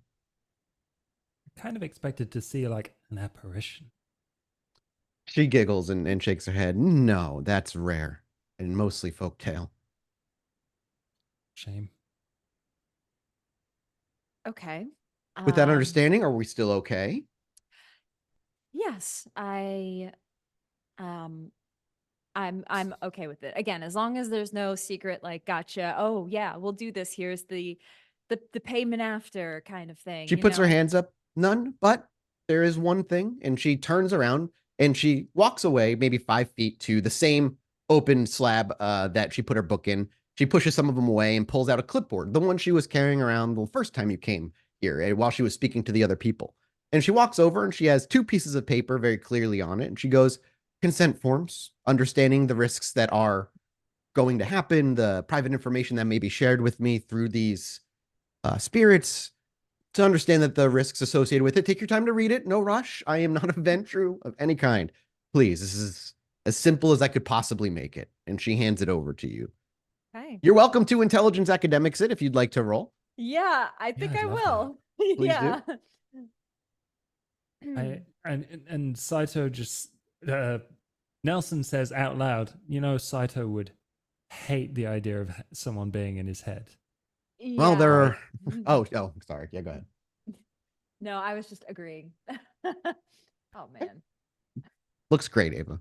I I mean, you don't know legalese very well.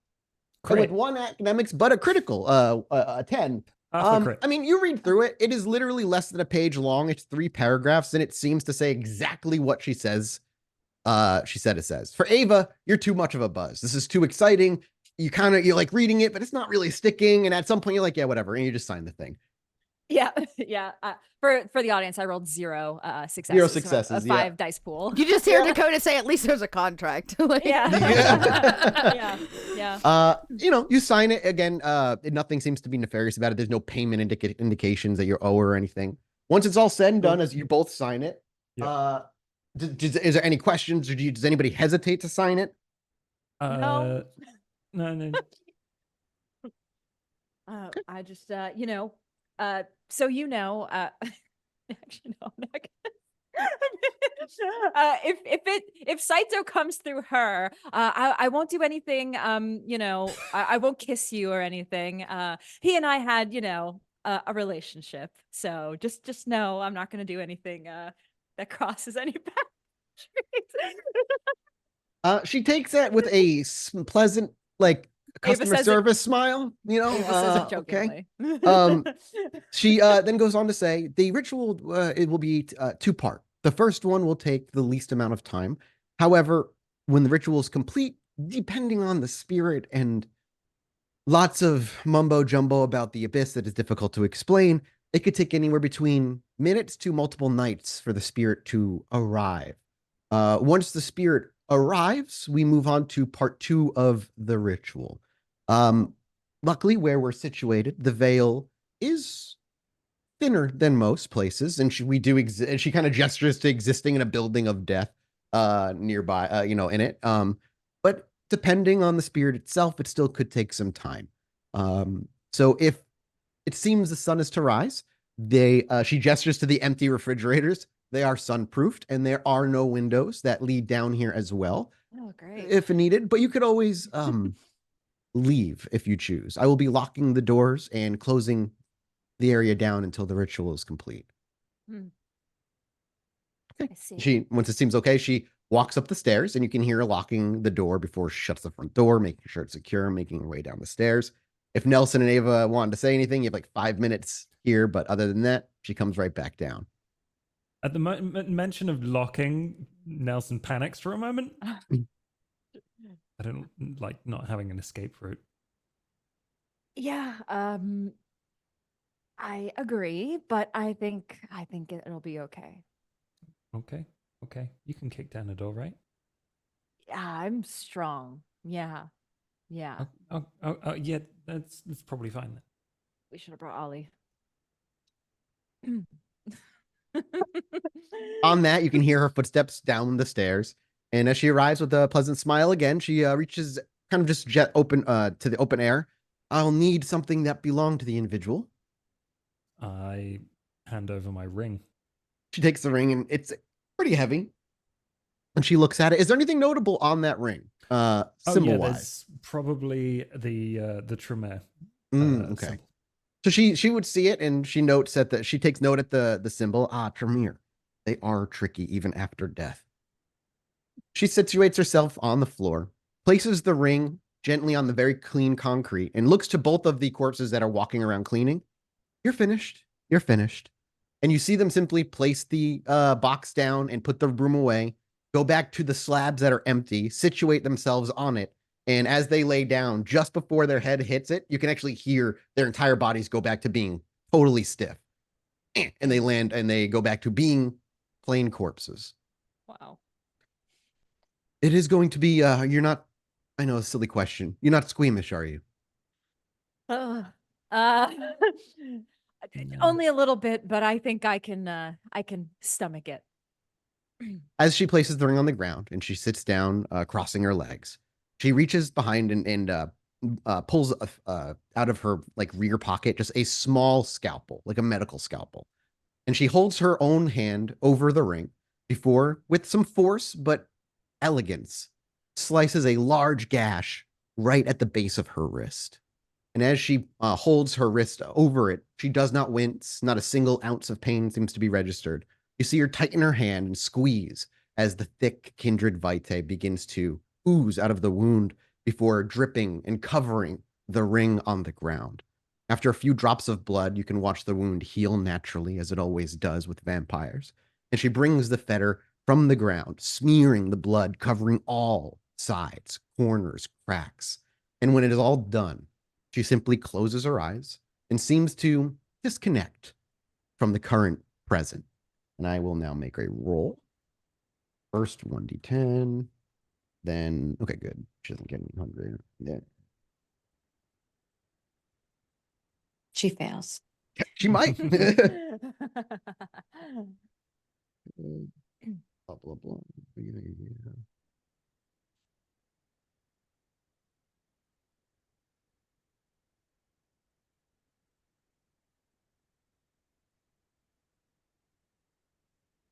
Critical succeed. Ooh, crit. As she closes her eyes and she clenches the ring to her in between her hands on 6 successes with that crit, Like I said, it seems things she seems to disconnect from the present. But as that moment happens, you can feel the air itself drop a couple of degrees. A gentle breeze, maybe you can feel, but you don't see your hair trickle in the wind. But things are getting colder. Nearby, some of the lights just go out. No flickering, no fighting. They simply, dook, dook, dook, three of them out. A couple still remain in not central locations of the room, casting odd, long shadows across the floor and the tall walls. But after maybe another 15 to 20 minutes, you see her open her eyes, but the chill doesn't dissipate. The lights don't go back on. I think we are ready for part two. Are you okay? And for a moment, she looks over to the two of you. And as she looks over, where are you staying? Are you standing in front of her, to the sides? Because she's like center room on the floor.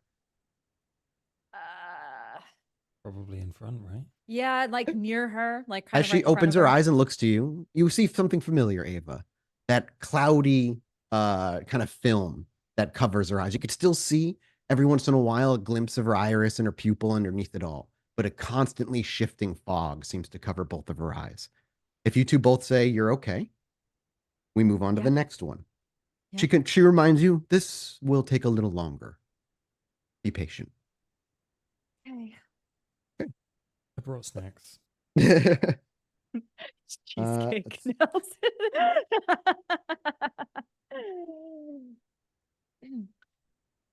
You see her pull forth from her side before she enters another trance. That another just like a wad of papers out of her pocket, like a side pocket. And in one, some scrabblings. But Nelson, as you look down, you actually can see a few symbols that are familiar, though done in way neater handwriting in a much more orderly fashion. You know what symbols of some blood magic look like.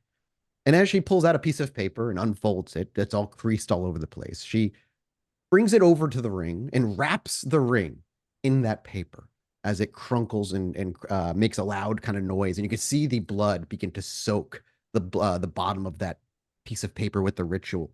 And she brings it close to herself and she begins to whisper. And as the whispers fall from her lips, they immediately fill the entire room. But you cannot hear, or should I say, you cannot understand the words that she's saying. They are of a language that you don't recognize. Nelson, it's familiar to some of the stuff that Saito did, but there's a lot of it that you don't understand that's far from the typical Tremere blood magic that you saw him doing. This takes approximately 20 more minutes.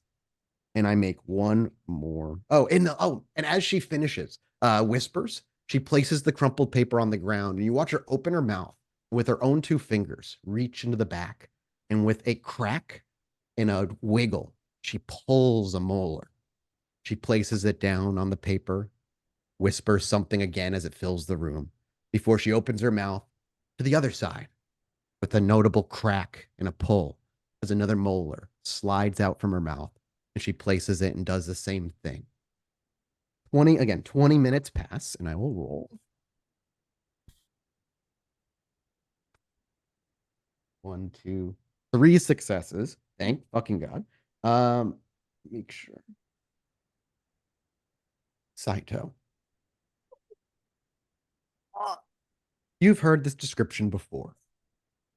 Time, meaningless, existence of eternal pain and not knowing how long you've been there. A suspended existence between the peace of death and the torture of existence. In a moment, you feel something you haven't felt before.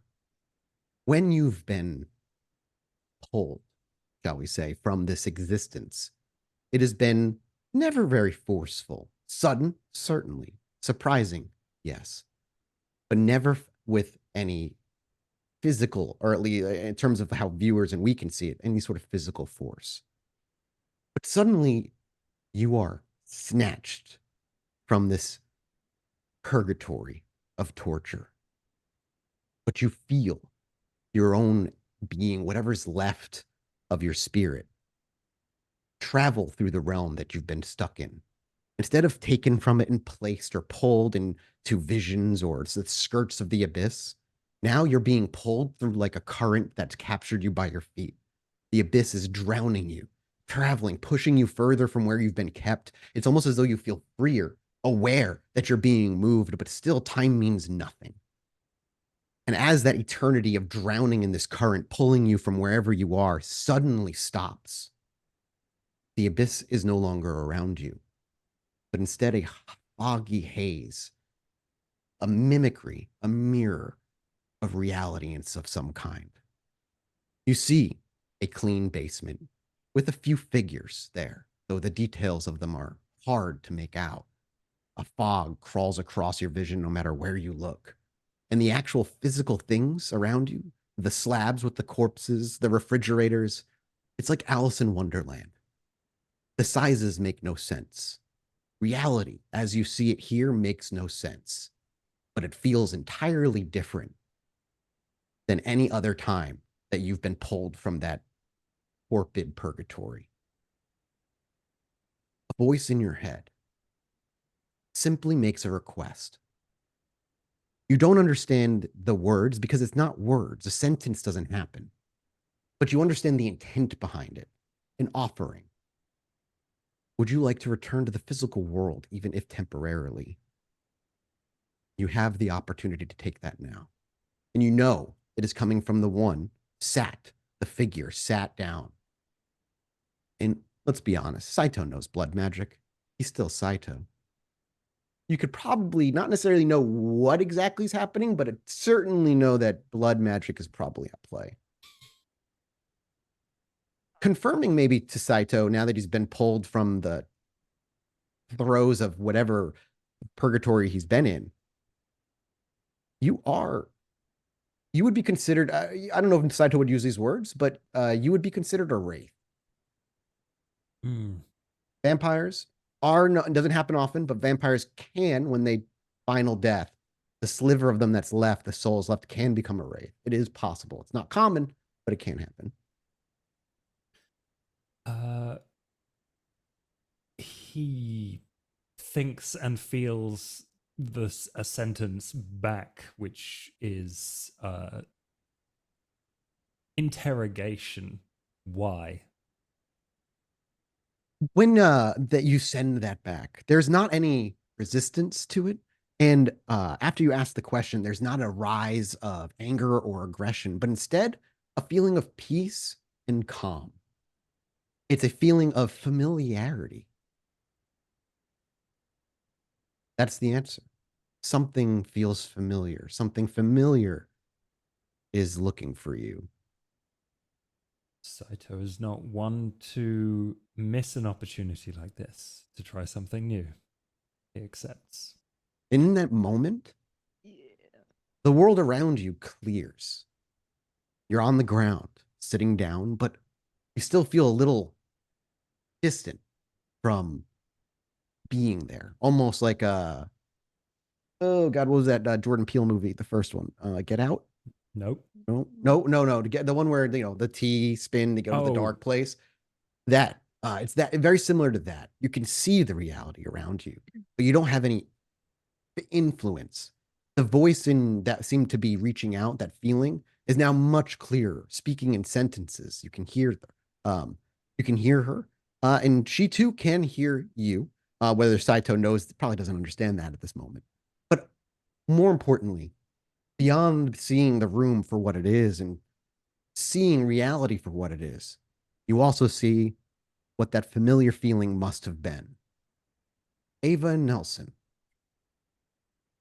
Now, this is the ritual specifically, post spirit.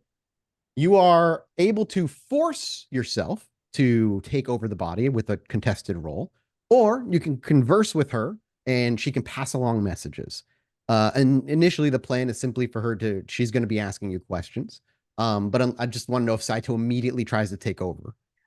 I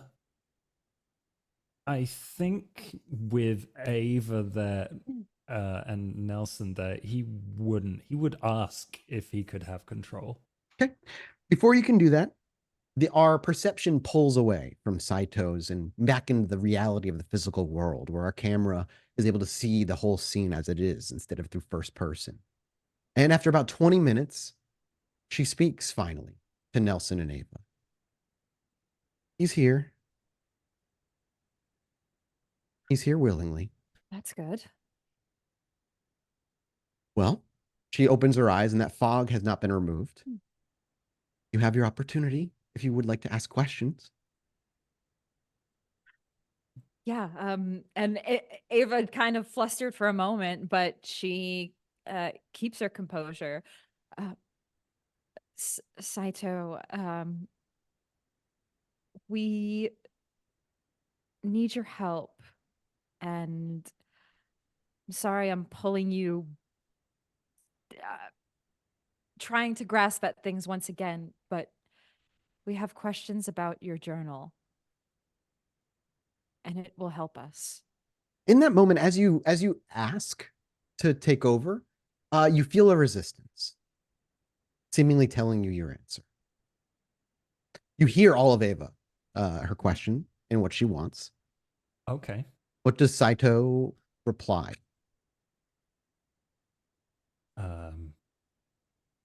Is it safe? And are you safe?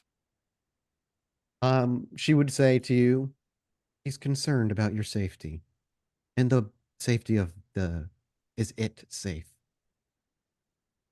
Yes, both are safe. You don't have to worry. Things have changed. Saito, Yeah. go ahead and keep talking. But in the meantime, Saito, can you make me please resolve composure check? You just pull up Saito's character sheet. I don't know if it's in this actually. It's not in here. I can go back and just give you the die pool real quick. I imagine. Yeah, I remember we had this once before. We were like, Yeah, okay, yeah. No, we it's just in a we different need- roll 20. Yeah. It's in this one. No, not restore game.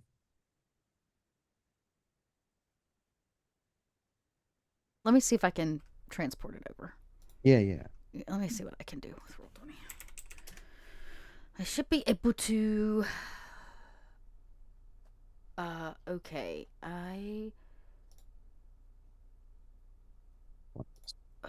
Tools, characters. Okay. Here we go. I should be able to import a character from who?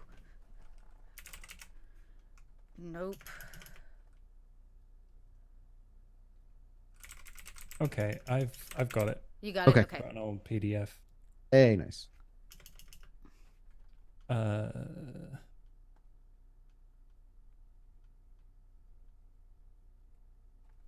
So that would be just do it as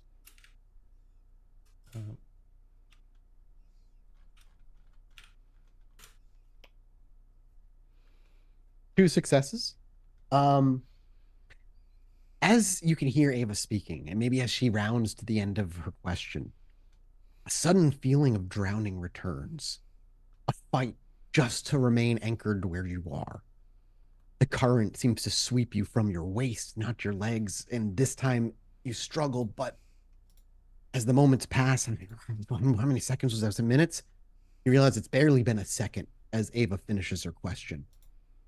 There is a moment on the outside that you see Evelyn Cross seem to look down and seem to furrow her brow for a moment before she looks back up and almost shakes it off. Saito will talk directly to Evelyn. Yeah, He doesn't yep. know her name, but No, you would know. You're in her head. You can hear her Oh. thoughts. She can hear yours. Evelyn, you are in danger. And you'd hear in reply from Ava? No. The abyss. She would, as our perception pull out again. Why is he so concerned about the abyss and our safety? What haven't you told me, Miss Eloise? Resolve composure, Saito.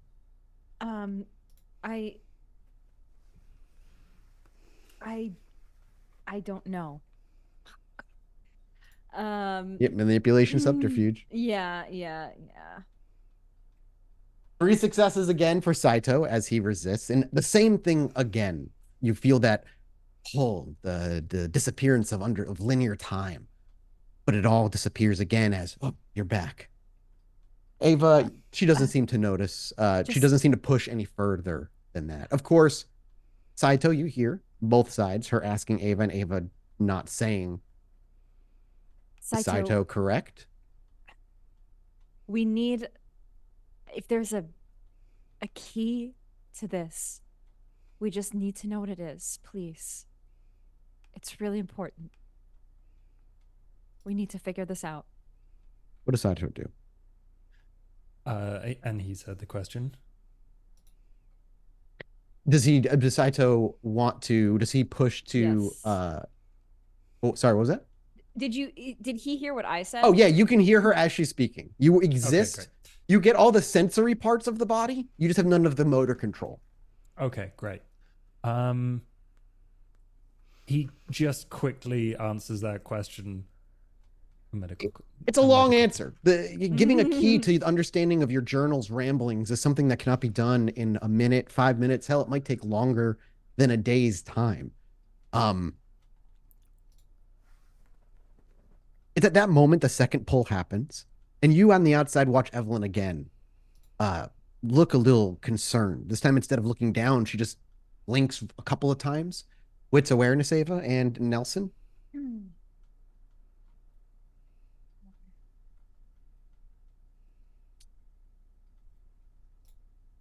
Two successes. Ooh. Okay. 1. Ava Oof. with 2. You're the only one. When she blinks a few times, you swear one of or 2 of them, her eyes were pitch black. Oh God. Nelson doesn't catch that. Oh no.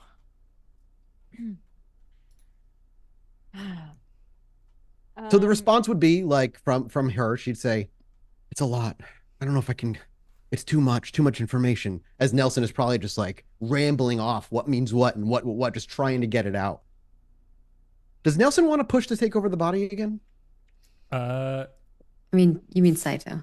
God Yeah, fucking and- damn it! Yes, Saito. Aye. I think at this point he knows he's running out of time, so yes. Okay, make me resolve composure. Oh lordy. Oh I don't goodness! know if he's going to be able to though, unless he does that. Oh! 3 crits. Holy shit! Those are all successes plus a crit. 6 successes and 3 8. crits. Maybe you catch her by surprise. You don't ask permission this time. You know you're in danger, and the longer you're here, you put everybody here in danger. But you determine that this information is valuable. And in a moment, it's as though when she blinks, and one of those blinks, you're no longer far away. You're here. Your body is not yours. It feels off, like clothing that's not right. The voice that falls from your mouth is not right, and it takes a moment for you to just accommodate to your reality. But Ava and Nelson would notice as Evelyn looks down, looks confused, and she looks up a couple times and she rubs her eyes. Something was wrong. Saito, the floor is yours. And Saito just stands up very abruptly in this new body, and you can see his body language immediately change. The way he carries himself, the way his hands sit behind his back, and the way he just has that proper posture. Both of you can tell. I do not have much time. It is Evelyn's voice. But Evelyn now has an accent. Ava just like stunned for a moment and doesn't even speak. We need your help. And I will give it to you. Resolve composure, Saito.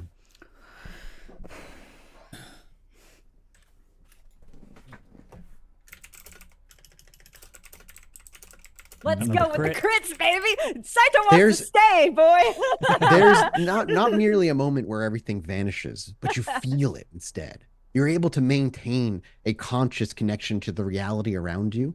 But a few of the times you blinked, you see something different. You don't see the abyss. You see an entirely different physical surrounding. Wits awareness, Saito only. Oh Lord. You critted, you fuck. I love that. Now this is You could something rouse the that- blood, by the way. Oh fuck yeah, it's Evelyn. Yeah, Yeah, you he's- can rouse the blood. This poor While he's doing this, he's gonna be like, apologize to Evelyn. For She's me." gonna get done and she's gonna be so hungry. You can hear Evelyn in your head. She's there. She's just now where you were. 1, 2, 3 successes. And you want to use one of her willpowers and reroll 3? You might as well. Beautiful. You had 2 more to that. So what, 5 total? 1, 2, 3. You just get the thing I'm looking for. 5 successes because it lasts seconds. You blink a few times when that moment of just resistance happens. Instead of disappearing to nonlinear time, you see a small town northwest of Chicago that falls under Zero Kindred's jurisdiction. A town you have to drive through on your way to Madison, Rockford.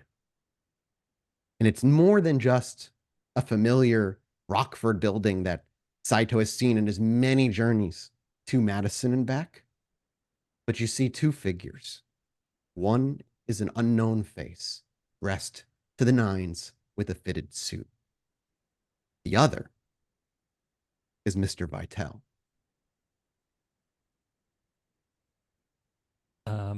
He's You are going aware to- this is present. This is now. This is happening the same moment. Oh. You are being, Saito could probably piece together, am I being pulled there? Saito grabs both of them into a hug and just starts explaining. Mr. Vitale is in Rockford, near Madison. They're pulling us there. Oh. You would is need my time. guess, but I don't know. The key begins in an old medical textbook. It has no practical use, which is why it is useful to me. I don't know if I have enough time to explain everything to you, but I will. And he begins to explain the rest of his key. Do you explain where the book is? Yes. The medical book that you use as your key, or the name of the book that they can maybe go find and hunt it down. Yeah, it's like some Victorian old Mr. Thwaites anatomy book or something. Perfect. And it's entirely wrong. It's like worse than Da Vinci's Perfect. shit. So A truly useless book to everybody other than this Yeah. very specific use. yeah. It's He good begins for to butchering. Try to break down his key, the notebook that is, I imagine, handed to him as he's trying to break it down. You don't get more than maybe 10 minutes in before I need another resolve composure check.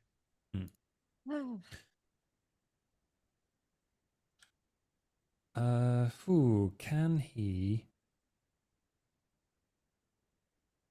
use another of her rouse check? Yeah, you're welcome to.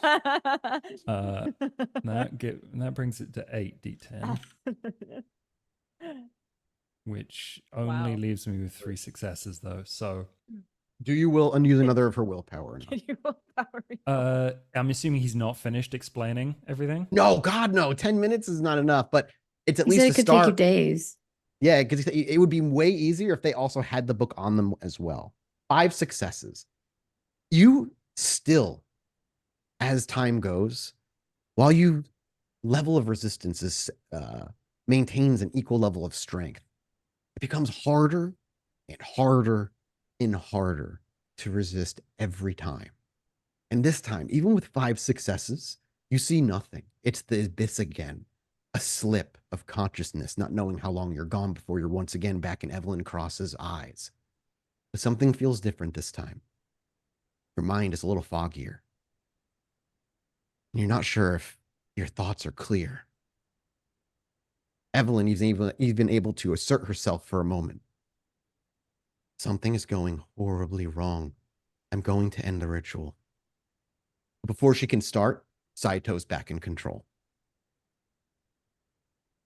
I'll explain to you what I can before she ends the ritual. Evelyn, Continue to try. Scared. And you get a good way in, to the point where when making an academics intelligence roll to try and figure out piece of this book, whatever it is, you'll receive a bonus of some kind, even if you don't have the medical key. If you can attain the medical key, we'll worry about that later. But this last attempt of resolve composure, Saito, there is no resisting. Actually, you know what? Fuck it. Roll it. You could roll 4 10s and I would just eat my own tongue. So we'll see. No, never mind. Aw. He doesn't even finish whatever sentence it is, whether it is a goodbye or whether he's in the middle of explaining something, which is much, much more likely. Suddenly, he stops. He stutters over his words and becomes a garbled nonsense before she looks up. And within a quick moment, she closes her eyes, says a whispered few words. And as she opens them again, the fog is cleared. And she looks concerned. He's gone. He's gone. Is he gone? Or is he just not here anymore? He's where he came from. Wherever that may be, but Okay, well, that sounds less scary than whatever he was talking about.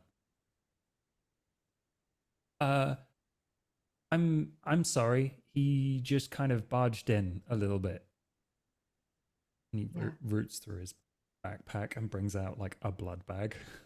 she reaches for it mindlessly and thank you. I have a lot to think about. His mind was racing. I apologize, and I will keep, as promised, everything I learned to myself. I apologize. I realize that was a lot. Probably more than your average person that would walk in here. Yeah, like well, to talk to their she waves it away. You said you didn't know. yeah. You rolled really well, so she believes you. Rituals take it out of me. I appreciate the food. If you want to see me again, just give me a couple nights. I need to rest. Thank you, Dr. Cross. I No, really no, appreciate this. Thank you. And their best, like, again, kind of like customer service, like, no, thank you. Be safe. She ushers you out and unlocks the front door and it puts you two to the streets. We should probably get back to Ollie and Dakota as soon as possible. We talked to him. Yeah, we did. Fuck, there's probably a bunch of things I should have said. Every time I see him, there's a million things I want to say, but I never have enough time. He's gone before I can even say, I love you.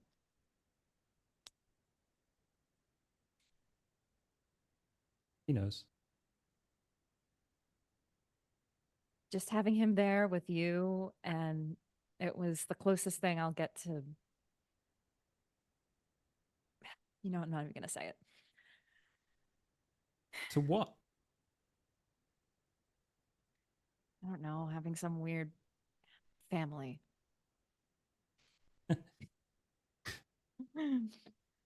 He would have been a really, really bad dad. Yeah, he probably would have. But I'm not exactly a trophy mother either. So I turned out all right. yeah. Is there any, I should say, is there any like no, anything you want to say to each other, or does it get like kind of that quiet? Vitella information seems pretty big. So I think I'm going to say we should head back with urgency and see let the rest of the gang know. Oh yeah, we can get Dakota another thing to panic about. Yes. That'll be fun. Dakota, went off for her run, reinforcing to the entire clan gangrel that Elysium's coming, and you all have a duty to be there. Yeah, and I make it clear we'll be walking it together. Mm-hmm. And we're to play at least nice. Right. I think Dakota would make it clear nobody has to take a knee.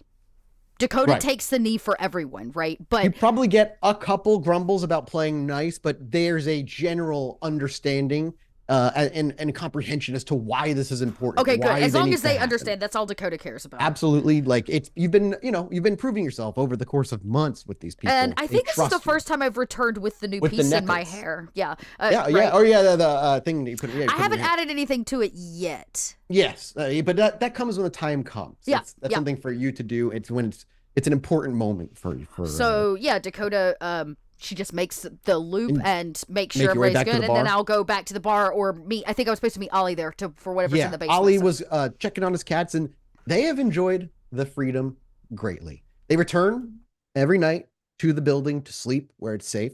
But they've been doing as told, patrolling, getting to know their grounds. It's been only a couple of weeks or so, maybe a little more, and their comfort level with it has gone up rapidly. What is it you're getting out of the basement as well? You're muted. Yeah. I'm going to put you on the spot here. Sure. I'm going to turn on the computer. It's been a long time. Yeah. You hear the whirring up of old machinery and a forum on green text, TrekNet 2.0. Yeah. It's come a long way. The last time you've been on this thing, there were a few threads and you had your own Galahad watchtower kind of thing going for a while. But the TrekNet has clearly grown a substantial amount in Chicago. It is still local to Chicago and is being funded by Ballard still. Yeah. But there's a lot more just messages and back and forth and one word like cryptic things, a bunch of stuff. What are you looking for? I want to see if there's anything in inbox. Oh, for sure. There's a large inbox from names that don't like screen names that are just nonsense for the most part, or jokes or puns. Some of them are literally just like rumors that are being spread, almost like forwarded emails in a weird way. Others are one sentence cryptic things that if you get it, you'll get it and you'll be wherever it is. If you don't, you don't, amongst other things. Yeah. You haven't been on this thing in like a year, maybe more. Like, yeah, you have a fucking filled inbox. What are you looking for particularly? Well, I'll hit the inbox in just a little bit. I want to what's new and trending right now. New and trend. It's not really a trending tab. Sure. Is there anything with a significant amount of upvotes? Yeah, give me. Let's go ahead and because you got a piece. Do you have like a specialty ShrekNet? Is that something we put on your character at all or anything? No, we talked about it, but we never did anything with it. I assume your wits is the highest of your mental. Yeah. Do you have anything in technology? No. All right, I would allow. Mean, it's pretty old tech. Yeah, so I would allow wits investigation then, as you're going through to look for certain things. About the same as tech. So God damn, let's run it. I forget your investigation's always really low. Yeah, that's the other character. Yeah.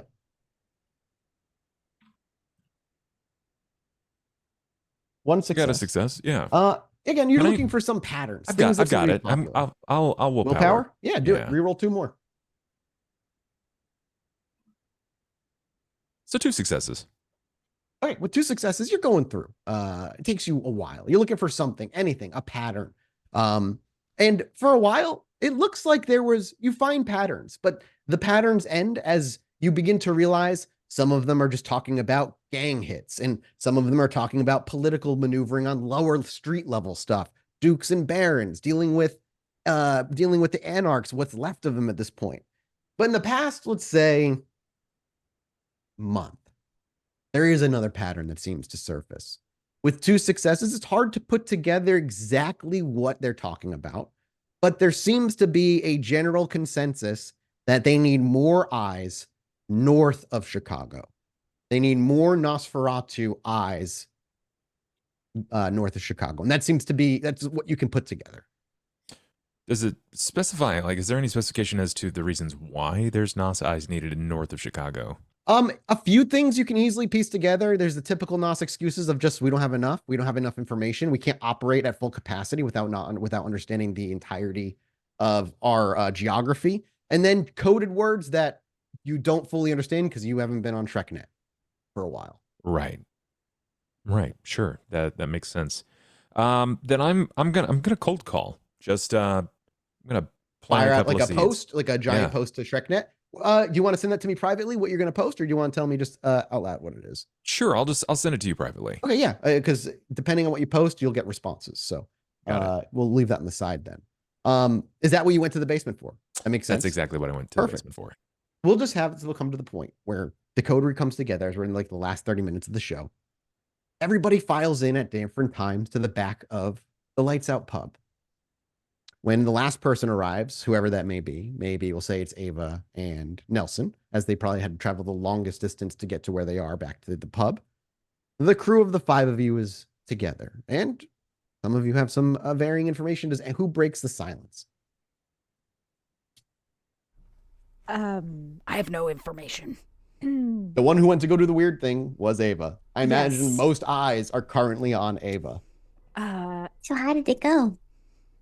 It was a success. It happened. We talked to Saito. Through Oh, another Jesus person. fucking Yay, did Christ. you get the key? We got the key. Yes. Okay. We Yeah. got most of the key. Some of the key. Most of the key. Yes. It'll help. Yeah, it was fucking creepy as hell. Like Dr. Cross is cool though. cool. I so wish I could have been there. She had You should've come. bodies animated working for her. Cool. Right? Yeah. But that is beside the point. Yes, we talked to Saito. He had some vital information. Oh. Apparently, I don't know how or why or what made this happen, but he saw Vitel and his I'll cut you current- off. All he said to you, words that he said to you, was Vitel's in Rockford. He didn't Okay. tell you how he knew. He literally You're just right. like You're Vitel's right. in Rockford. You got to trust Saito's word. he has said Vitel is in Rockford. Rockford. On the way to Madison, I think. Yeah, you literally go through the outskirts of it, barely touching the edges of Rockford. It's a small little town between Chicago and Madison. Well, Rockford, should I Illinois, Mhm. near like Woodstock.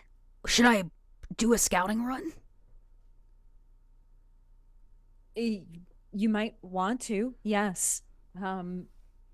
Actually, somewhat familiar with the area, as ridiculous as that sounds. I dated a girl down there. She went to the jewelry college. Is it jewelry college? Yeah, doesn't matter. Dating. Okay, it could be he's like en route to Madison or something, and maybe like he's staying in Rockford. I don't know, but it might be good to check it out. Rockford is also, you are all aware that Rockford is much too small a town to have any Camarilla proper presence. There's maybe a couple handful of vampires that live in Rockford, maybe. Can I get I have a. You know what? No, Dakota will wait till she gets back to the boat. 'Cause she's got her map of Chicago and Madison and all of the stuff there. You're gonna plot it out and it'll end up being a pentagram or something? Or a line. What if it's all sitting on like a ley line or something?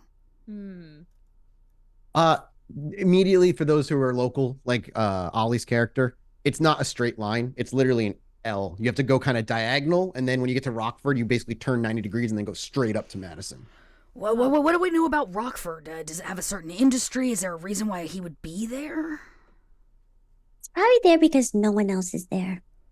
Safe And And place. Ava it's- might be right too if he's on his way to Madison. And it's directly south of Madison. Go to a place where no one else is at. All right. So Or maybe we're not highly aware of it, but perhaps something happened in Rockford long time ago and the veil is super thin there. in Rockford. Okay. I don't know how we want to approach this. Bag him. Well, Yeah. I think we should scout the situation before rolling in on all four wheels. Send Layla there. We I did don't say know. we'd help Layla find him, and she's been looking for him. But maybe a scout is a good start. It doesn't take you too long to fly over there. Maybe you can. How long do you think it'll take me as To the drive bird there on the fly, highway? literally? So like Sort of when you fly. drive there, it takes about an hour and 15 minutes to drive on the highway there. So it's going to be probably about that much time, if not a little longer. I was gonna say 40. Well, I don't have to Okay, worry well, about you're roads flying, and true. stoplights, and I'm That's flying. true. That's true. So maybe like an hour. An 45 hour, minutes-ish. 45 minutes. Okay. I mean, I could do it in a night and maybe really scope the area out. You said it's a small town, so it shouldn't take me long to scout it. I could come back with information tomorrow night. And it can't hurt. What are you gonna do if it? I mean, are you gonna be able to get back on time? I should. An hour there, an hour back, and the night's longer than that. How much time do you plan to spend in the town scouring it, though? I mean, I still have, at least 8 hours of darkness, right? Yeah. So regardless of even if I spent 2 hours or 3 hours scouting it or 4 hours, I'd still make it back in time. Sure. You will be limited to outside only, though, as seeing as a bird. I Yeah, of imagine, course. so. Yeah. All right. Right. Well, I mean, sure. That's ideal. Well, we could drive it. Do you think? I mean, I wanted to posture the idea that maybe it's time you drop a dime on Cretius about who Montano is. Yeah, I already kind of tried to play that. He politely shushed me and made it sound like maybe we should talk about that elsewhere. Oh, all right. Okay. So I put a word in about Jackson, right? Yeah, because I told Creases that we should get together. So Jackson may call us in the next few nights. I feel like we need to tell him about Ava's newfound freedom and all the many things that we know. Well, we're supposed to find a bunch of information. So, All right, you know what? Tonight, we all have homework, right? Ava and Nelson have a book. I got a book. I say we sit around and try to figure some shit out. Cretia says this is, when I brought up the Montano thing, this is the next piece of reading he gave me. I gave you the title, right? Nope. Thought I did. Oh, I thought maybe I Maybe didn't. you did, and thought- I just didn't write it down. Yeah, it's fine. I'll look at my notes after this. So you're not gonna scout it out tonight? Not tonight. If I do it, I'm safer doing it tomorrow. You think you'll still Okay. be there? Maybe. Why would he leave? Precisely. It could be a pit stop on the way to Madison. That would be the only thing that Ava brought up earlier. Is like, How if much he's time on do his we way- have left in this night? The thing is when I get there, I don't know where to look, so I'm gonna have to scout the Exactly, whole yeah. thing. You know what I it's mean? gonna take you a while just to be there. And That's even why I then need you a may not whole even night. see anything if they're in a building. Rockford's not very big. Did he say what they were doing? Were they at a skate park? Were they at a school? All he said was he was in Rockford. And he He didn't say two Nope. people. He just said Nope, one. he did only mention the one. All right. Well, if you go, there's a couple of things that you can rule out. Right? Strong chance he's not hanging out in any of the schools. There's a good chance that he's not alone. He's not done anything alone. Well, I mean, I'm He's not got going someone with to him. attack him. I just need to find him. Ava, the car that picked you up and took you and him to Madison the first time, what did it look like? One of the prince's cars. Does it- Dark, do- tinted windows. Pretty Yeah. standard, a special Yeah, license like- plate. But But it was probably. like car. not a SUV. It was just like a normal. like a car. a normal car. Okay, Yeah. maybe I can just look for the obvious signs. Tinted windows, cars, sus prints, license plates. Yeah. Yeah, you'd be familiar. That's a good idea. You'd be familiar with Prince's vehicles. You'd be very familiar with Prince's vehicles. And he's always been transported, especially now. Be a government vehicle. So Dakota's gonna go. Tomorrow Are you all night. going in a car? Okay, not tonight. I don't think I can make it tonight and get back. Unless you feel You- like but- the information about the car is enough for me to make a quicker. Well, it wouldn't be able to make it quicker, but you do have the ability to sink into the earth right? I And you do. could- Like, I don't have to return. I would be Yeah, fine yeah. if we all go. It would be a hard. Like, I would be fine. Yes, all going would be harder because it's not a town built to support any large number of kindred in any way. Yep. I But can you look over could- the book that Crucius gave you. Okay. Damn, I really should probably read it too. It was like the importance of like fighting tyranny or something along those lines. I Yeah, gotta yeah. read the Here, title, just get it. I was like, you keep it safe. Let me know if you find anything interesting. I trust Emmy at this point to look for the right things in the book. You know. I mean, we'll grab the book. Dakota And will smile. still read it. Echoes of Defiance. Is that what it was called? Echoes I don't of know. Hey, whatever. Fucking Defiance. doesn't matter. It doesn't matter. But yes, I will. Dakota will read it because she's a studious Yeah, of course. gang girl. But So, yeah, anybody going tonight? I guess if we feel like I can, I'll be fine. If I don't make it back to Chicago tonight, it's okay. I'm good. You're fine. Dakota will be fine no matter what. She can meld with Earth. So I did it yeah. once. What I've done it a couple times to save my Yeah. ass. So I yeah, think it's basically Dakota's gonna go scout Scout. Rockford. Yep, that's what we do. I'm gonna investigate the Crucius book. Yep. Nelson's you're gonna be gonna reading that all look night. over Nelson's- the research. Yeah, and then Ollie Nelson can have and a whole Ava night probably. with ShrekNet if he wants. I mean, that's very true. You could all be spending your time like cracking into stuff with that. All could provide valuable roads to Information. different areas. And then Yeah, Grant's just victory. making food. Yeah, Grant's just doing his thing. He's not involved. He's not smart enough. Ollie can finally clear out that inbox. Yeah. So first, I need a rouse check from Dakota to transform. Yep. Actually, when I leave, I'm gonna have to feed. I'm gonna be Okay, feed honest first then. before I Feed make all first. of this happen. So I'm just gonna do a very quick. You go down to the rack and hunt. Yeah, or Ollie's territory or wherever I can. Ollie's Get. territory's been hunted at pretty regularly. I the rolled a past week. 5, so it wasn't too hard. Yeah, you'll be fine. You'll be. I able only need to down feed 2 one. dots, but Oh, with you're all the fine. Okay. rousing I'm about to do, it's gonna get Yep. serious. So bird All right. form, go. Glad You're in I bird che- form. Yep. Okay. And then you fly. And then I About take off. Yeah. an hour and a half. An hour to 45 minutes to an hour passes, and you can see the skyline of Rockford, if you want to even call it a skyline, with the buildings that are there. And now, what I need is multiple wits awareness tests. Yep, let me let's do get- the first one, and each wits awareness is going to represent about an hour's worth of looking around the town. Okay. I will, because it is nighttime, I won't see anybody invisible, but I am going to turn on, what is it? Eyes of the Beast.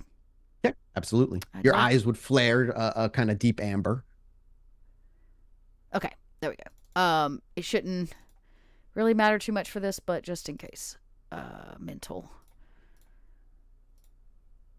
I only got 2 for the successes? first hour.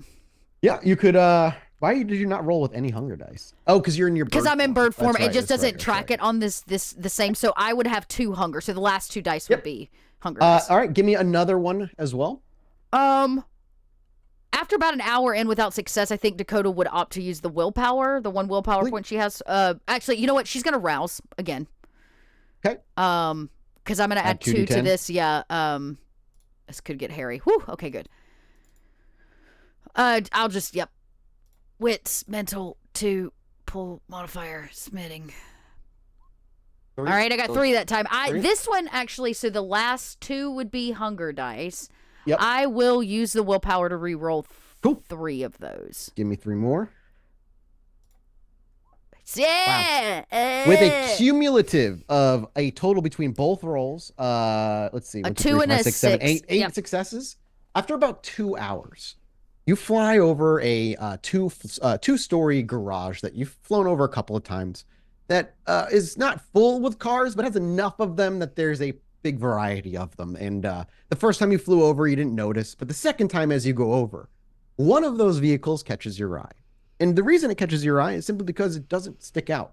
It is a nicer, cleaner car than all the rest. All the others. As well as while it doesn't have any like notable features and it's a deep black color, it's just the level of care sticks out to Dakota. And so as she loops around and does a couple of circles, do you dip down? Do you land like Is there near? like a There's no tr- people up there. Is at there all, a so- tree nearby where I might get a better view in No, the window? there's not. No, not in where you're at. right So now. a 2-story building, you said. Two-story garage. There's a top layer that's Any already like lights to the on? sky. Does it look like it's got people in it? Oh no, nope. The car looks off, empty. Not the car, the building.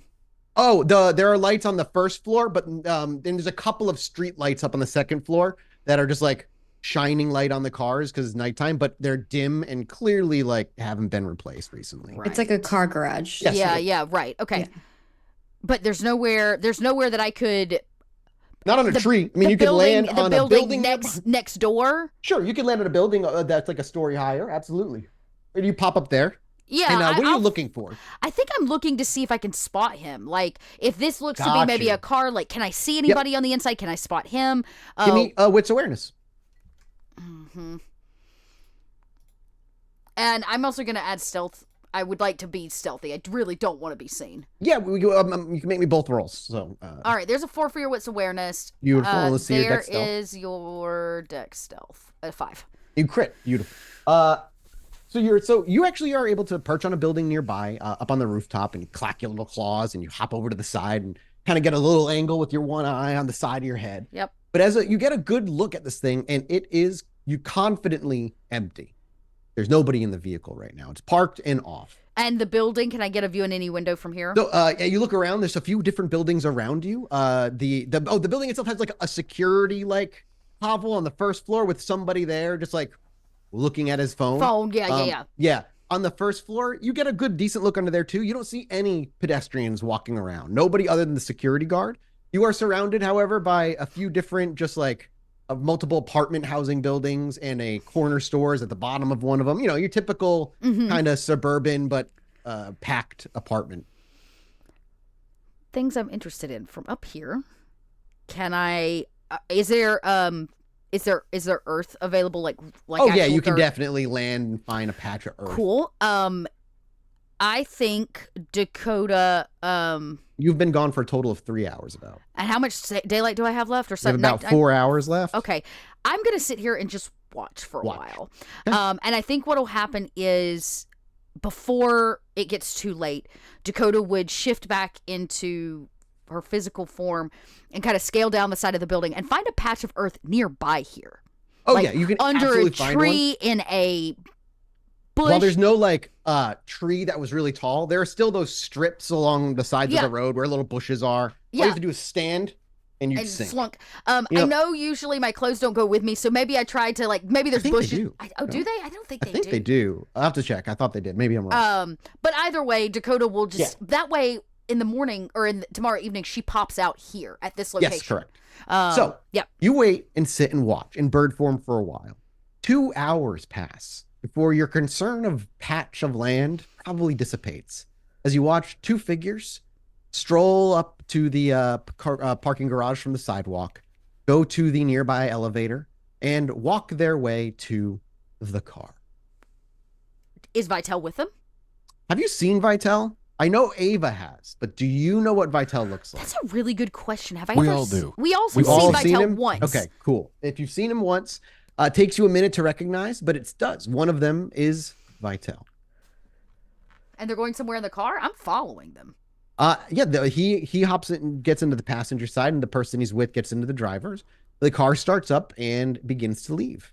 You begin to follow, and it doesn't take long, maybe 30 minutes before they're at the edge of the city, heading north towards Madison. Will I make it? I'm guessing they're going to make it before sunup, so I would too. To Madison? Yeah. Oh yeah. Okay, then I'm following them to Madison now. Okay. I want to know what building he's going to here. We've got to know that information. Sure.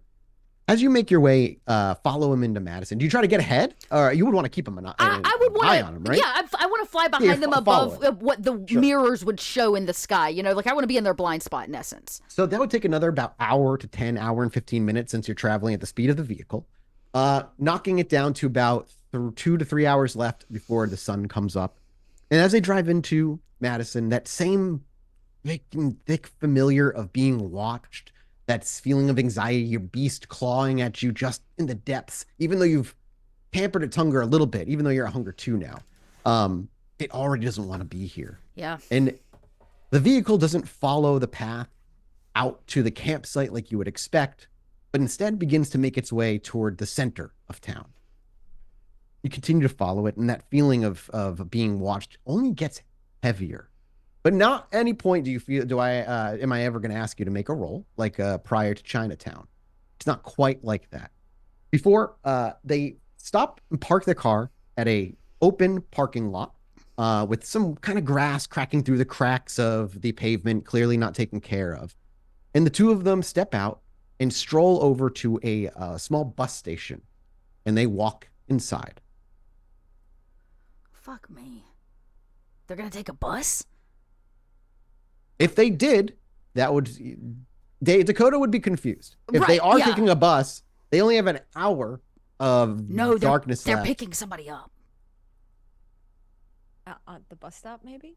At the That's bus where they're at the station. bus station. They're like a small. I am bus. basically gonna watch them until I absolutely have to find solid ground. Yeah, or absolutely. fair ground. You're sat there waiting for another 45 minutes. You get concerned, as you can tell. The morning is coming as the birds are beginning to sing, and life is beginning to awaken after a long night of work and alcohol for most of these people. And just as it's about to rise, and you're about to give up, you finally catch a glimpse of somebody leaving. But this time, it's not with somebody, but sans somebody. Without Vitel. Without Vitel. Fuck. All right, that's what I needed. I take off into the night, and I would, if I can make it, I do not really want to stay in the earth inside of Madison. I'd really like to be like on the, I've been there, Give me done, a dexterity athletics check, Okay. please. Okay. Don't forget, you can use your necklace, remember. Oh. Gives you a +3 die. I forget, I have the rules. I give you the rules Nope, exactly. I got you. Give me just a Yeah, second to pull those real quick. +3, I think. But see, here's the thing. I don't know how it works. It's not been taught to Dakota. It's true, that's true. Um, So for now, let's just give me a dex athletics check. And you could rouse your blood and add 2d10 if you'd like. yeah, that's fine. We'll go that route. Here's my rouse. Failure, so I get hungrier. Let me talk. You're at 3? Yeah, I'm at 3. So the last 3 dice will be my hunger dice. I also have to rouse before I go Yep. in the earth. Yes, you do, sorry. Already hungry again. Okay. No, that is incorrect. It's strength. Dex athletics. Don't technically have the athletics, so I'm just gonna have to use Dakota's dice. I'll have to do this manually. 3 and the 4 plus the rouse. That makes 9 dice.